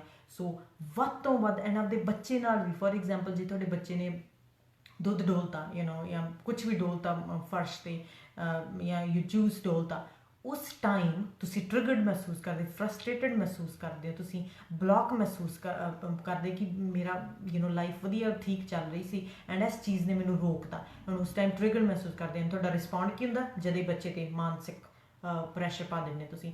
ਪਰ ਜੇ ਤੁਸੀਂ ਵੇਟ ਕਰੋ, ਇਟਸ ਓਕੇ, ਉਹਨੇ ਕੀਤਾ, ਹੁਣ ਮੇਰਾ ਭਾਵੁਕ ਦਿਮਾਗ ਆ, ਮੈਂ 10, 20, 15 ਮਿੰਟ ਬਾਅਦ ਜਾਂ ਅੱਧੇ ਘੰਟੇ ਬਾਅਦ ਮੈਂ ਆਪਦੇ ਬੱਚੇ ਨਾਲ ਗੱਲ ਕਰ ਸਕਦਾ। ਜਦੋਂ ਤੁਸੀਂ ਅੱਧੇ ਘੰਟੇ ਬਾਅਦ ਗੱਲ ਕਰੋਗੇ ਐਂਡ ਤੁਸੀਂ ਇੱਕ ਮੱਚ ਕਾਮਰ ਸਟੇਟ ਦੇ ਵਿੱਚ ਹੋਵੋਗੇ। ਸੋ ਟਾਈਮ ਵਧਾਉਣਾ, ਸਟਿਮੂਲਸ ਐਂਡ ਰਿਸਪੌਂਸ, ਜਿੰਨੀ ਉਹਦੇ ਵਿੱਚ ਵਿੱਥ ਜ਼ਿਆਦਾ ਹੋਊਗੀ ਉਨੀ ਹੀ ਅਸੀਂ ਬੈਟਰ ਹੋਵਾਂਗੇ। ਸੋ ਜਦੋਂ ਵੀ ਕੋਈ ਭਾਵਨਾ ਆਉਂਦੀ ਆ, ਆਪਦੇ ਆਪ ਨੂੰ ਯਾਦ ਕਰਾਓ ਕਿ ਇੱਕ ਭਾਵੁਕ ਸਟੇਟ ਆ, ਇੱਕ ਮੇਰਾ ਭਾਵਨਾਵਾਂ ਵਾਲਾ ਦਿਮਾਗ ਟ੍ਰਿਗਰਡ ਹੋਇਆ ਹੋਇਆ। ਐਂਡ ਰਿਸਪੌਂਡ ਨਹੀਂ ਮੈਂ ਇੱਥੇ ਕਰਨਾ, ਰਿਸਪੌਂਡ ਮੈਂ ਪੌੜੀਆਂ ਚੜ੍ਹ ਕੇ ਰੈਸ਼ਨਲ ਦਿਮਾਗ ਤੋਂ ਕਰਨਾ। ਮੈਂ ਮਹਿਸੂਸ ਕਰ ਸਕਦਾ ਆਪਦੀਆਂ ਭਾਵਨਾਵਾਂ ਨੂੰ, ਸਮਝ ਸਕਦਾ ਵੀ ਮੇਰੇ ਅੰਦਰ ਕਿਹੜੀਆਂ ਕਿਹੜੀਆਂ ਭਾਵਨਾਵਾਂ, ਪਰ ਮੈਂ ਰਿਸਪੌਂਸ ਨਹੀਂ ਦੇਣਾ। ਰਿਸਪੌਂਸ ਮੈਂ ਪੌੜੀਆਂ ਚੜ੍ਹ ਕੇ ਹੀ ਦੇਣਾ ਵਾ। ਇਹ ਕੌਨਸੈਪਟ ਬੜਾ ਐਕਚੁਅਲੀ ਬਹੁਤ ਹੈਲਪਫੁਲ ਆ, ਬਹੁਤ ਮਾਈਂਡਫੁਲ ਆ ਜੇ ਤੁਸੀਂ ਇਸ ਕੌਨਸੈਪਟ ਨੂੰ ਯੂਜ਼ ਕਰੋ। ਬਾਕੀ ਜਦੋਂ ਕਈ ਵਾਰ ਕਲਾਇੰਟ ਵੀ ਮੇਰੇ ਕੋਲ ਆਉਂਦੇ ਤੇ ਉਹ ਕਹਿੰਦੇ ਅਸੀਂ ਭਾਵਨਾਵਾਂ ਮਹਿਸੂਸ ਨਹੀਂ ਕਰਨਾ, ਭਾਵਨਾਵਾਂ ਸਾਡੇ ਬੱਚੇ ਵੀ ਨਾ ਮਹਿਸੂਸ ਕਰਨ, ਅਸੀਂ ਨਹੀਂ ਚਾਹੁੰਦੇ ਐਂਗਜ਼ਾਇਟੀ ਸਾਡੇ 'ਚ ਆਵੇ। ਭਾਵਨਾਵਾਂ ਸਾਡੇ ਲਈ ਸੰਕੇਤ ਆ। ਭਾਵਨਾਵਾਂ ਨੂੰ ਸਾਨੂੰ ਸਾਡੀ ਜ਼ਿੰਦਗੀ ਦੇ ਵਿੱਚ ਵਸਾਉਣਾ ਪੈਣਾ ਵਾ। ਅਸੀਂ ਇਹਨੂੰ ਗੈਟ ਰਿਡ ਨਹੀਂ ਕਰ ਸਕਦੇ, ਅਸੀਂ ਇਹਨੂੰ ਵਰਤ ਸਕਦੇ ਹਾਂ। ਫੋਰ ਐਗਜ਼ਾਮਪਲ ਇੱਕ ਨਾਈਫ ਆ, ਤੁਸੀਂ ਉਹਨੂੰ ਕਿਸੇ ਵੀ ਤਰੀਕੇ ਨਾਲ ਵਰਤ ਸਕਦੇ ਹੋ। ਤੁਸੀਂ ਉਹਦੇ ਨਾਲ ਸਬਜ਼ੀਆਂ ਕੱਟ ਸਕਦੇ ਹੋ, ਫਰੂਟਸ ਕੱਟ ਸਕਦੇ ਹੋ, ਵਧੀਆ ਵਧੀਆ ਚੀਜ਼ਾਂ ਉਹਦੇ ਡੈਕੋਰੇਟ ਕਰ ਸਕਦੇ ਹੋ ਇੱਕ ਹੈਲਥੀ ਤਰੀਕੇ ਨਾਲ। ਸੋ ਭਾਵਨਾਵਾਂ ਵੀ ਤੁਸੀਂ ਇੱਕ ਹੈਲਥੀ ਤਰੀਕੇ ਨਾਲ ਕਰ ਸਕਦੇ ਹੋ। ਕੋਈ ਵੀ ਚੀਜ਼ ਤੁਹਾਡੇ ਘਰ ਦੇ ਵਿੱਚ ਆ, ਤੁਸੀਂ ਅਨਹੈਲਥੀ ਤਰੀਕੇ ਨਾਲ ਵੀ ਉਹਨੂੰ ਵਰਤ ਸਕਦੇ ਹੋ, ਕਿਸੇ ਨੂੰ ਹਾਰਮ ਪਹੁੰਚਾਉਂਦੇ, ਪਰ ਤੁਸੀਂ ਉਹਨੂੰ ਇੱਕ ਹੈਲਥੀ ਤਰੀਕੇ ਨਾਲ ਵਰਤ ਸਕਦੇ ਹੋ, ਕਿਤੇ ਤੁਹਾਡੇ ਕੰਮ ਆ ਜਾਵੇ। ਸੋ ਇਵੇਂ ਤੁਹਾਡੀ ਭਾਵਨਾਵਾਂ, ਜੇ ਤੁਸੀਂ ਉਹਨੂੰ ਇੱਕ ਹੈਲਥੀ ਤਰੀਕੇ ਨਾਲ ਵਰਤੋਗੇ ਕਿ ਜਿੱਥੇ ਉਹ ਤੁਹਾਡੇ ਕੰਮ ਆਵੇ, ਜਿੱਥੇ ਉਹ ਤੁਹਾਡਾ ਇੱਕ ਸੰਕੇਤ ਬਣੇ, ਤੁਹਾਡੀ ਜ਼ਿੰਦਗੀ ਬੈਟਰ ਬਣਾਵੇ, ਨਾ ਕਿ ਤੁਹਾਡੇ ਅਨਹੈਲਥੀ ਬਣਾਵੇ। ਸੋ ਕੋਈ ਵੀ ਭਾਵਨਾਵਾਂ ਆਪਦੇ ਆਪ 'ਚ ਮਹਿਸੂਸ ਕਰੋ। ਇਹ ਭਾਵਨਾਵਾਂ ਮੇਰੇ 'ਚ ਕਿੱਥੇ ਹੋ ਰਹੀ ਆ? ਇਹ ਮੇਰੇ ਦਿਲ 'ਤੇ ਹੋ ਰਹੀ ਆ, ਇਹ ਮੇਰੇ ਸਟਮਕ 'ਤੇ ਹੋ ਰਹੀ ਆ, ਇਹ ਮੇਰੀ ਬੈਕ 'ਤੇ ਹੋ ਰਹੀ ਆ, ਇਹ ਮੇਰੀ ਨੈਕ 'ਤੇ ਹੋ ਰਹੀ ਆ, ਇਹ ਮੇਰੇ ਸਿਰ 'ਤੇ ਹੋ ਰਹੀ ਆ, ਇਹ ਮੇਰੀਆਂ ਆਈਜ਼, ਮੇਰੀਆਂ ਅੱਖਾਂ ਭਾਰੀਆਂ ਹੋ ਰਹੀਆਂ ਵਾ, ਜਾਂ ਇਹ ਮੇਰੇ ਕਿਤੇ ਵੀ, ਜਾਂ ਮੇਰੇ ਲੱਤਾਂ ਦੇ ਵਿੱਚ ਹੋ ਰਿਹਾ, ਮੇਰਾ ਫੀਟ ਦਰਦ ਹੋ ਰਿਹਾ, ਕਿਤੇ ਵੀ ਆਪਦੀ ਭਾਵਨਾਵਾਂ ਨੂੰ ਆਪਦੀ ਸਰੀਰ ਦੇ ਵਿੱਚ ਮਹਿਸੂਸ ਕਰੋ। ਐਂਡ ਜਦੋਂ ਮਹਿਸੂਸ ਕਰਕੇ ਉਦੋਂ ਆਪਦੇ ਆਪ ਨੂੰ ਕੌਨਸੈਪਟ ਸਮਝਾਓ ਕਿ ਹੁਣ ਮੈਂ ਭਾਵਨਾਵਾਂ ਵਾਲੇ ਦਿਮਾਗ ਦੇ 'ਚ ਆ ਐਂਡ ਮੈਂ ਵੇਟ ਕਰੂੰਗਾ ਕਿ ਇਹ ਭਾਵਨਾਵਾਂ ਚਲੀ ਜਾਵੇ, ਕਿਉਂਕਿ ਉਹ ਲਹਿਰ ਦੀ ਤਰ੍ਹਾਂ ਉਹਨੇ ਟਾਈਮ ਆਪਦਾ ਲੈਣਾ ਵਾ ਐਂਡ ਫਿਰ ਉਹਨੇ ਥੱਲੇ ਚਲੀ ਜਾਣਾ। ਐਂਡ ਜਦੋਂ ਭਾਵਨਾਵਾਂ ਥੱਲੇ ਚਲੀ ਗਈ, ਉਦੋਂ ਤੁਸੀਂ ਆਪਦਾ ਉੱਪਰ ਚੜ੍ਹ ਕੇ ਸਟੇਅਰ ਲੈ ਕੇ ਤੁਸੀਂ ਰੈਸ਼ਨਲ ਦਿਮਾਗ ਦੇ ਵਿੱਚ ਜਾ ਸਕਦੇ ਹੋ। ਐਂਡ ਤੁਸੀਂ ਕਹੋਗੇ ਕਿ ਕਹਿਣਾ ਬਹੁਤ ਸੌਖਾ ਪਰ ਕਰਨਾ ਬਹੁਤ ਔਖਾ। ਜੀ ਹਾਂ, ਬਹੁਤ ਔਖਾ ਬਸ ਆਪਦਾ ਦਿਮਾਗ ਰੈਸ਼ਨਲ, ਜਿਵੇਂ ਮੈਂ ਤੁਹਾਨੂੰ ਕਿਹਾਗਾ ਕਿ ਪੌੜੀਆਂ ਚੜ੍ਹ ਕੇ ਜਾਣਾ ਬਹੁਤ ਔਖਾ ਵਾ, ਕਿਉਂਕਿ ਅਸੀਂ ਆਪਣੇ ਬਚਪਨ ਦੇ ਵਿੱਚ ਸਾਡੀ ਪ੍ਰੋਗਰਾਮਿੰਗ ਸਿਰਫ ਇਹਨੂੰ ਹੀ ਵਰਤਣ ਦੀ ਹੋਈ ਵੀ ਆ। ਐਂਡ ਕਈ ਵਾਰ ਮੋਸਟ ਆਫ ਦ ਟਾਈਮ ਜਿਹੜੇ ਲੋਕ ਕੰਮ ਕਰਦੇ ਆ ਉਹ ਰੈਸ਼ਨਲ ਦਿਮਾਗ ਦੇ ਵਿੱਚ, ਆਪਾਂ ਜਦੋਂ ਕੰਮ 'ਤੇ ਹੁੰਦੇ ਉਦੋਂ ਆਪਾਂ ਰੈਸ਼ਨਲ ਦਿਮਾਗ ਦੇ ਵਿੱਚ ਚਲੇ ਜਾਂਦੇ, ਕਿਉਂਕਿ ਉਦੋਂ ਫੋਰ ਐਗਜ਼ਾਮਪਲ ਜੇ ਸਾਨੂੰ ਸਾਡੇ ਬੌਸ 'ਤੇ ਗੁੱਸਾ ਚੜਿਆ, ਭਾਵੁਕ ਤੌਰ 'ਤੇ ਸਾਨੂੰ ਗੁੱਸਾ ਚੜਿਆ, ਅਸੀਂ ਨਹੀਂ ਆਪਦੇ ਬੌਸ ਨਾਲ ਗੁੱਸੇ ਨਾਲ ਹੁੰਦੇ, ਅਸੀਂ ਉਸ ਭਾਵਨਾਵਾਂ ਦੇ ਵਿੱਚ ਰਹਿੰਦੇ ਹਾਂ। ਅਸੀਂ ਆਪਦੇ ਆਪ 'ਚ ਕਾਮਨੈਸ ਲਿਆਉਂਦੇ ਹਾਂ। ਉਦੋਂ ਬਾਅਦ ਅਸੀਂ ਪੌੜੀਆਂ ਚੜ੍ਹ ਕੇ ਫਿਰ ਸੋਚਦੇ ਹਾਂ ਵੀ ਮੈਂ ਆਪਦੇ ਬੌਸ ਨੂੰ ਕਿੱਦਾਂ ਦੱਸ ਸਕਦੀ ਹਾਂ, ਜਾਂ ਕਿੱਦਾਂ ਦੱਸ ਸਕਦਾ ਵਾਂ ਕਿ ਇਹ ਕੰਮ ਦੀ ਮੇਰੇ ਦੀ ਪ੍ਰਸ਼ੰਸਾ ਨਹੀਂ ਹੋਈ ਜਾਂ ਮੈਂ ਹਰਟ ਫੀਲ ਹੋਇਆ, ਇੱਕ ਰੈਸ਼ਨਲ ਦਿਮਾਗ ਦੇ ਵਿੱਚ। ਸੋ ਅਸੀਂ, ਪਰ ਇਹ ਰਿਸ਼ਤਿਆਂ ਦੇ ਵਿੱਚ ਸਿਰਫ ਅਸੀਂ ਘਰ ਦੇ ਵਿੱਚ ਆਹੀ ਵਰਤਦੇ ਹਾਂ, ਬਿਕਾਜ਼ ਉੱਥੇ ਸਾਨੂੰ ਟ੍ਰੇਨਿੰਗ ਨਹੀਂ ਮਿਲੇਗੀ ਕਿ ਇੱਥੇ ਵੀ ਪੌੜੀਆਂ ਚੜ੍ਹਨੀਆਂ, ਇੱਥੇ ਵੀ ਇੱਕ ਸਹੀ ਦਿਮਾਗ ਦੇ ਵਿੱਚ ਜਾਣਾ। ਸੋ ਇਹ ਬੜਾ ਜ਼ਰੂਰੀ ਹੈ ਕਿ ਅਸੀਂ ਆਪਦੀ ਲਾਈਫ ਦੇ ਵਿੱਚ ਜਿੰਨਾ ਹੀ ਇਹ ਕਨਸੈਪਟ ਵਰਤਾਂਗੇ ਉਨੇ ਹੀ ਸਾਡੇ ਬੱਚੇ ਸਾਨੂੰ ਦੇਖਣਗੇ। ਸੋ ਦੋਨੇ ਹੀ ਦਿਮਾਗਾਂ ਦਾ ਆਪਣੇ ਵਿੱਚ ਜ਼ਰੂਰੀ ਹੈ। ਦੋਨੇ ਹੀ ਦਿਮਾਗ ਆਪਦੀ ਉਹਨਾਂ ਦੀ ਇੱਕ ਯੂਜ਼ਫੁਲਨੈਸ ਆ ਜਿਹੜੀ ਉਹ ਸਾਡੀ ਜ਼ਿੰਦਗੀ ਦੇ ਵਿੱਚ ਐਡ ਕਰਦੇ ਆ। ਸੋ ਸਾਨੂੰ ਭਾਵਨਾਵਾਂ ਵਾਲਾ ਦਿਮਾਗ ਵੀ ਚਾਹੀਦਾ ਐਂਡ ਸਾਨੂੰ ਰੈਸ਼ਨਲ ਦਿਮਾਗ ਵੀ ਚਾਹੀਦਾ। ਭਾਵਨਾਵਾਂ ਵਾਲਾ ਦਿਮਾਗ ਸਾਨੂੰ ਸਾਡੀਆਂ ਮਾਨਸਿਕ ਲੋੜਾਂ ਬਾਰੇ ਜਾਗਰੂਕ ਕਰਾਉਂਦਾ, ਰੈਸ਼ਨਲ ਦਿਮਾਗ ਸਾਨੂੰ ਜਾਗਰੂਕ ਕਰਾਉਂਦਾ ਵੀ ਕਿਹੜੀ ਚੀਜ਼ ਰੀਅਲਿਸਟਿਕ ਆ, ਕਿਹੜੀ ਚੀਜ਼ ਹੋ ਸਕਦੀ ਆ। ਫੋਰ ਐਗਜ਼ਾਮਪਲ ਜੇ ਤੁਹਾਡਾ ਇੱਕ ਭਾਵਨਾਵਾਂ ਫॉर ਜੇ ਤੁਹਾਡੀ ਇੱਕ ਭਾਵਨਾਵਾਂ ਸਬਸਟੈਂਸ ਅਬਿਊਜ਼ ਦੀ ਹੈ, ਜੇ ਐਡਿਕਸ਼ਨ ਦੀ ਹੈ ਤੁਹਾਡੀ ਭਾਵਨਾਵਾਂ, ਐਂਡ ਤੁਹਾਡੇ 'ਚ ਗਿਲਟ ਆ, ਤੁਹਾਡੇ 'ਚ ਸ਼ਰਮ ਆ, ਐਂਡ ਤੁਹਾਡੇ 'ਚ ਜਦੋਂ ਗਿਲਟ ਆ, ਤੁਹਾਡੇ 'ਚ ਸ਼ਰਮ ਆ, ਤੁਹਾਨੂੰ ਭਾਵਨਾਵਾਂ, ਸੋ ਤੁਸੀਂ ਉਹ ਡਰੱਗਸ 'ਤੇ ਜਾਂ ਤੁਸੀਂ ਸਮੋਕ 'ਤੇ ਜਾਂ ਕੁਛ ਵੀ ਜਿਹੜਾ ਤੁਸੀਂ ਸਬਸਟੈਂਸ ਆਪਦੇ ਸਰੀਰ ਦੇ ਵਿੱਚ ਪਾਉਣੇ ਉਹਨੂੰ ਨਮ ਕਰਨ ਲਈ ਉੱਥੇ ਨਹੀਂ ਜਾਣਾ ਹੈ। ਜਦੋਂ ਆਪਦੀ ਭਾਵਨਾਵਾਂ ਮਹਿਸੂਸ ਕਰ ਲਈ ਤੁਸੀਂ ਪੌੜੀਆਂ ਚੜ੍ਹੇ ਤਾਂ ਤੁਹਾਡਾ ਰੈਸ਼ਨਲ ਦਿਮਾਗ ਤੁਹਾਨੂੰ ਦੱਸੂਗਾ ਕਿ ਕਿਹੜੇ ਤਰੀਕੇ ਨਾਲ ਇਸ ਦੁੱਖ ਨੂੰ ਅਸੀਂ ਹੋਰ ਵੀ ਤਰੀਕੇ ਨਾਲ ਹੱਲ ਕਰ ਸਕਦੇ। ਫੋਰ ਐਗਜ਼ਾਮਪਲ ਅਸੀਂ ਗੱਲ ਕਰ ਸਕਦੇ ਹਾਂ, ਅਸੀਂ ਕਾਉਂਸਲਿੰਗ ਲੈ ਸਕਦੇ ਹਾਂ, ਆਪਦੀ ਮਾਨਸਿਕ ਸਿਹਤ ਤੇ ਸਿਹਤ ਪ੍ਰਤੀ ਧਿਆਨ ਦੇ ਕੇ ਆਪਦੀਆਂ ਮਾਨਸਿਕ ਕਸਰਤਾਂ ਕਰ ਸਕਦੇ ਹਾਂ, ਅਸੀਂ ਆਪਣੇ ਡਾਕਟਰ ਨੂੰ ਦੱਸ ਸਕਦੇ ਹਾਂ ਕਿ ਸਾਡੇ ਮਨ ਦੇ ਵਿੱਚ ਇਹ ਚੀਜ਼ਾਂ ਚੱਲਦੀਆਂ ਵਾ। ਸੋ ਇੱਕ ਰੈਸ਼ਨਲ ਦਿਮਾਗ ਆ, ਪਰ ਰੈਸ਼ਨਲ ਦਿਮਾਗ 'ਤੇ ਆਪਾਂ ਨੂੰ ਪੌੜੀਆਂ ਚੜ੍ਹਨਾ ਪਵਣ। ਮੋਸਟ ਆਫ ਦ ਟਾਈਮ ਜਿਹੜੇ ਲੋਕ ਐਡਿਕਸ਼ਨ ਦੇ ਵਿੱਚ ਹੁੰਦੇ ਨੇ ਉਹਨਾਂ ਲਈ ਇਸ ਦਿਮਾਗ ਦੇ ਵਿੱਚ ਤੇ ਉੱਪਰ ਚੜ੍ਹਨਾ ਬਹੁਤ ਔਖਾ ਵਾ, ਮਦਦ ਚਾਹੀਦੀ ਹੁੰਦੀ ਆ। ਸੋ ਉਹ ਕਈ ਵਾਰ 1-2 ਸਟੈਪ ਜਾਂਦੇ ਫਿਰ ਰੀਲੈਪਸ ਹੋ ਜਾਂਦੇ ਆ, 3 ਸਟੈਪ ਜਾਂਦੇ ਫਿਰ ਰੀਲੈਪਸ ਹੋ ਜਾਂਦੇ ਆ, ਐਂਡ ਪੌੜੀਆਂ ਚੜ੍ਹਨੀਆਂ ਬੜੀਆਂ ਔਖੀਆਂ ਲੱਗਦੀਆਂ because most of the time ਜੇ ਸਾਡਾ ਸੈਲਫ ਸਟੀਮ ਸਟਰੋਂਗਰ ਆ ਅਤੇ ਅਸੀਂ ਪੌੜੀਆਂ ਚੜ੍ਹਦੇ ਹਾਂ ਤਾਂ ਅਸੀਂ ਇਸ ਬ੍ਰੇਨ ਦੇ ਵਿੱਚ ਚਲੇ ਜਾਂਦੇ ਹਾਂ। ਐਂਡ ਮੋਸਟਲੀ ਜਦੋਂ ਲੋਕ ਐਡਿਕਸ਼ਨ 'ਚ ਹੁੰਦੇ ਉਹਨਾਂ ਦਾ ਸੈਲਫ ਸਟੀਮ ਬੜਾ ਲੋ ਹੁੰਦਾ ਵਾ, ਮਾਨਸਿਕ ਅੰਦਰੋਂ ਉਹਨਾਂ ਦੀ ਸੈਲਫ ਟਾਕ ਬੜੀ ਨੈਗੇਟਿਵ ਹੁੰਦੀ ਆ, ਐਂਡ ਉਹ ਵਾਪਸ ਫਿਰ ਉਹ ਭਾਵਕ ਦਿਮਾਗ ਦੇ ਵਿੱਚ ਹੀ ਡਿੱਗ ਪੈਂਦੇ ਆ। ਸੋ ਜਿਵੇਂ ਮੈਂ ਪਹਿਲਾਂ ਵੀ ਕਹਿੰਦੀ ਹਾਂ, ਪਲੀਜ਼ ਆਪਦੇ ਕਾਉਂਸਲਰ, ਆਪਦੇ ਥੈਰੇਪਿਸਟ ਜਾਂ ਆਪਦੇ ਡਾਕਟਰ ਨੂੰ ਕੰਟੀਨਿਊਸਲੀ ਆਪਦੀ ਰਿਕਵਰੀ ਵਾਸਤੇ ਮਿਲੋ। ਬਾਕੀ ਤੁਹਾਡਾ ਕੋਈ ਵੀ ਕੁਐਸਚਨ ਆ ਤੁਸੀਂ ਕਮੈਂਟ ਸੈਕਸ਼ਨ ਦੇ ਵਿੱਚ ਪਾ ਸਕਦੇ ਹੋ। ਅਸੀਂ ਬਹੁਤ ਕੋਸ਼ਿਸ਼ ਕੀਤੀ ਹੈ ਕਿ ਇੱਕ ਕਨਸੈਪਟ ਸਮਝਾਉਣ ਦੀ, ਇੱਕ ਭਾਵਕ ਅਤੇ ਇੱਕ ਰੈਸ਼ਨਲ ਦਿਮਾਗ ਨੂੰ ਅਸੀਂ ਕਿਵੇਂ ਜੋੜ ਕੇ ਦੋਨਾਂ ਦੇ ਨਾਲ ਹੀ ਚੱਲ ਸਕਦੇ ਹਾਂ। ਆਪਦੀਆਂ ਭਾਵਨਾਵਾਂ ਨੂੰ ਵਰਤਣਾ ਵਾ, ਸਾਡੀਆਂ ਭਾਵਨਾਵਾਂ ਨਾ ਸਾਨੂੰ ਵਰਤ ਜਾਣ, ਅਸੀਂ ਵਰਤਣਾ ਉਹਨਾਂ ਨੂੰ ਭਾਵਨਾਵਾਂ ਨੂੰ, ਐਂਡ ਜੇ ਤੁਸੀਂ ਚੰਗੀ ਤਰ੍ਹਾਂ ਵਰਤਾਂਗੇ ਉਹ ਸਾਨੂੰ ਸਾਡੀਆਂ ਮਾਨਸਿਕ ਜ਼ਰੂਰਤਾਂ ਬਾਰੇ ਦੱਸੂਗੀ ਜਿਹੜੀਆਂ ਕਿ ਸਾਡੇ ਸਾਰਿਆਂ ਦੀਆਂ 'ਚ ਪੂਰੀਆਂ ਹੋਣੀਆਂ ਚਾਹੀਦੀਆਂ ਵਾ। ਹਾਂਜੀ, ਸੋ ਨੈਕਸਟ ਵੀਕ ਅਸੀਂ ਗੱਲ ਕਰਾਂਗੇ ਸ਼ੇਮ। ਜਿਹੜਾ ਸ਼ੇਮ ਆ ਉਹ ਇੱਕ ਐਡਿਕਸ਼ਨ ਦੇ ਨਾਲ ਕਿਵੇਂ ਰਿਲੇਟਡ ਆ, ਉਹ ਇੱਕ ਜਿਹੜੇ ਲੋਕ ਸਬਸਟੈਂਸ ਯੂਜ਼ ਕਰਦੇ ਉਹਨਾਂ ਦੇ ਨਾਲ ਉਹ ਇੱਕ ਭਾਵਨਾਵਾਂ ਇੰਨੀ ਵੱਡੀ ਕਿਵੇਂ ਰਿਲੇਟਡ ਆ, ਐਂਡ ਉਹਦਾ ਮਤਲਬ ਕੀ ਆ। ਸੋ ਨੈਕਸਟ ਵੀਕ ਅਸੀਂ ਸ਼ੇਮ ਦੀ ਗੱਲ ਕਰਾਂਗੇ ਜੋ ਕਿ ਐਡਿਕਸ਼ਨ ਦੇ ਨਾਲ ਬੜੀ ਗੂੜੀ ਤਰੀਕੇ ਨਾਲ ਉਹਦਾ ਕਨੈਕਸ਼ਨ ਆ। ਸੋ ਅਗਲੇ ਹਫਤੇ ਤੁਸੀਂ ਫਿਰ ਸਾਨੂੰ ਮਿਲਿਓ। ਬਾਕੀ ਅਸੀਂ ਕੋਸ਼ਿਸ਼ ਕਰਿਆ ਕਰਾਂਗੇ ਕਿ ਦੂਸਰੀਆਂ ਵੀਡੀਓਜ਼ ਵੀ ਅਸੀਂ ਪਾਇਆ ਕਰੀਏ। ਇਹ ਵੀਡੀਓਜ਼ ਜਿਹੜੀ ਰਿਕਾਰਡਡ ਆ ਇਹ ਉੱਥੇ ਚਲੀ ਜਾਊਗੀ, ਆਪਣੇ YouTube 'ਤੇ ਵੀ ਤੁਸੀਂ ਵੇਖ ਸਕਦੇ ਹੋ। ਜੇ ਇਸ ਵੀਡੀਓ ਨੇ ਤੁਹਾਡੀ ਮਦਦ ਕੀਤੀ ਆ, ਵੱਧ ਤੋਂ ਵੱਧ ਇਸ ਵੀਡੀਓ ਨੂੰ ਪਲੀਜ਼ ਸ਼ੇਅਰ ਕਰੋ ਤਾਂ ਜੋ ਹੋਰ ਲੋਕਾਂ ਦੀ ਵੀ ਮਦਦ ਹੋ ਸਕੇ। Because as a culture, as a community ਸਾਰਿਆਂ ਦੇ ਵਿੱਚ ਸਾਡੇ ਐਡਿਕਸ਼ਨ, ਅਸੀਂ ਸਾਰਿਆਂ ਦੇ ਵਿੱਚ ਸਾਡੇ ਐਡਿਕਸ਼ਨ ਆ। ਕੋਈ ਵੀ ਆਪਾਂ ਹੈ ਨਹੀਂ ਕਿ ਜਿਨ੍ਹਾਂ ਦੇ ਐਡਿਕਸ਼ਨ ਨਹੀਂ ਹੈਗੇ। ਅਸੀਂ ਆਦਤ ਤੋਂ ਐਡਿਕਸ਼ਨ ਆ, ਅਸੀਂ ਸੋਚ ਵੀ ਸਾਡੀ ਐਡਿਕਟਡ ਆ। ਇੱਕ ਸੋਚ ਜਿਹੜੀ ਸਾਨੂੰ ਬਾਰ-ਬਾਰ ਆਈ ਜਾਂਦੀ ਆ ਸਾਡੇ ਦਿਮਾਗ ਦੇ ਵਿੱਚ, ਉਹ 12 ਘੰਟੇ ਰਹਿੰਦੀ ਆ, ਉਹ ਇੱਕ ਨਸ਼ਾ ਵਾ। ਸੋਚ ਵੀ ਇੱਕ ਨਸ਼ਾ ਵਾ, ਰਿਸ਼ਤਾ ਵੀ ਇੱਕ ਨਸ਼ਾ ਹੋ ਸਕਦਾ ਵਾ, ਐਂਡ ਉਹ ਨਸ਼ੇ ਤੋਂ ਅਸੀਂ ਕਿਵੇਂ ਪਾਸੇ ਹਟਣਾ। ਸੋ ਨਸ਼ਾ ਇੱਕ ਡਰੱਗਸ ਹੋ ਸਕਦੀ ਹੈ, ਨਸ਼ਾ ਇੱਕ ਮਾਨਸਿਕ ਕਿਸੇ ਵੀ ਤਰੀਕੇ ਨਾਲ ਨਸ਼ਾ ਹੋ ਸਕਦਾ। ਸਾਡੇ ਪੈਸਾ ਵੀ ਨਸ਼ਾ ਹੋ ਸਕਦਾ ਕਈ ਲੋਕਾਂ ਲਈ, ਐਂਡ ਸ਼ਾਪਿੰਗ ਨਸ਼ਾ ਹੋ ਸਕਦੀ ਆ, ਸਮੋਕਿੰਗ ਨਸ਼ਾ ਹੋ ਸਕਦੀ ਆ, ਹੋਰ ਵੀ ਕਈ ਤਰੀਕਿਆਂ ਨਾਲ। ਫੋਨ ਵੀ ਨਸ਼ਾ ਵਾ, ਜਿੱਥੋਂ ਅਸੀਂ ਛੱਡ ਨਾ ਸਕੀਏ, ਚਾਹ ਕੇ ਵੀ ਅਸੀਂ ਉਹਨੂੰ ਛੱਡ ਨਾ ਸਕੀਏ, ਉਹ ਨਸ਼ਾ ਵਾ। ਸੋ ਉਮੀਦ ਹੈ ਕਿ ਇਹਨਾਂ ਵੀਡੀਓਜ਼ ਦੇ ਨਾਲ ਤੁਹਾਡੀ ਮਦਦ ਹੋ ਰਹੀ ਹੈ। ਵੱਧ ਤੋਂ ਵੱਧ ਇਹਨਾਂ ਵੀਡੀਓਜ਼ ਨੂੰ ਸ਼ੇਅਰ ਕਰੋ। ਜੇ ਇਸ ਵੀਡੀਓ ਨੇ ਤੁਹਾਡੀ ਮਦਦ ਕੀਤੀ ਆ, ਐਂਡ ਸ਼ੇਅਰ ਕਰੋ ਤਾਂ ਜੋ ਹੋਰ ਲੋਕਾਂ ਦੀ ਵੀ ਮਦਦ ਹੋ ਸਕੇ। Thank you so much, and ਅਗਲੇ ਹਫਤੇ ਅਸੀਂ ਗੱਲ ਕਰਾਂਗੇ ਸ਼ੇਮ ਤੇ ਐਡਿਕਸ਼ਨ ਦੀ। Thank you.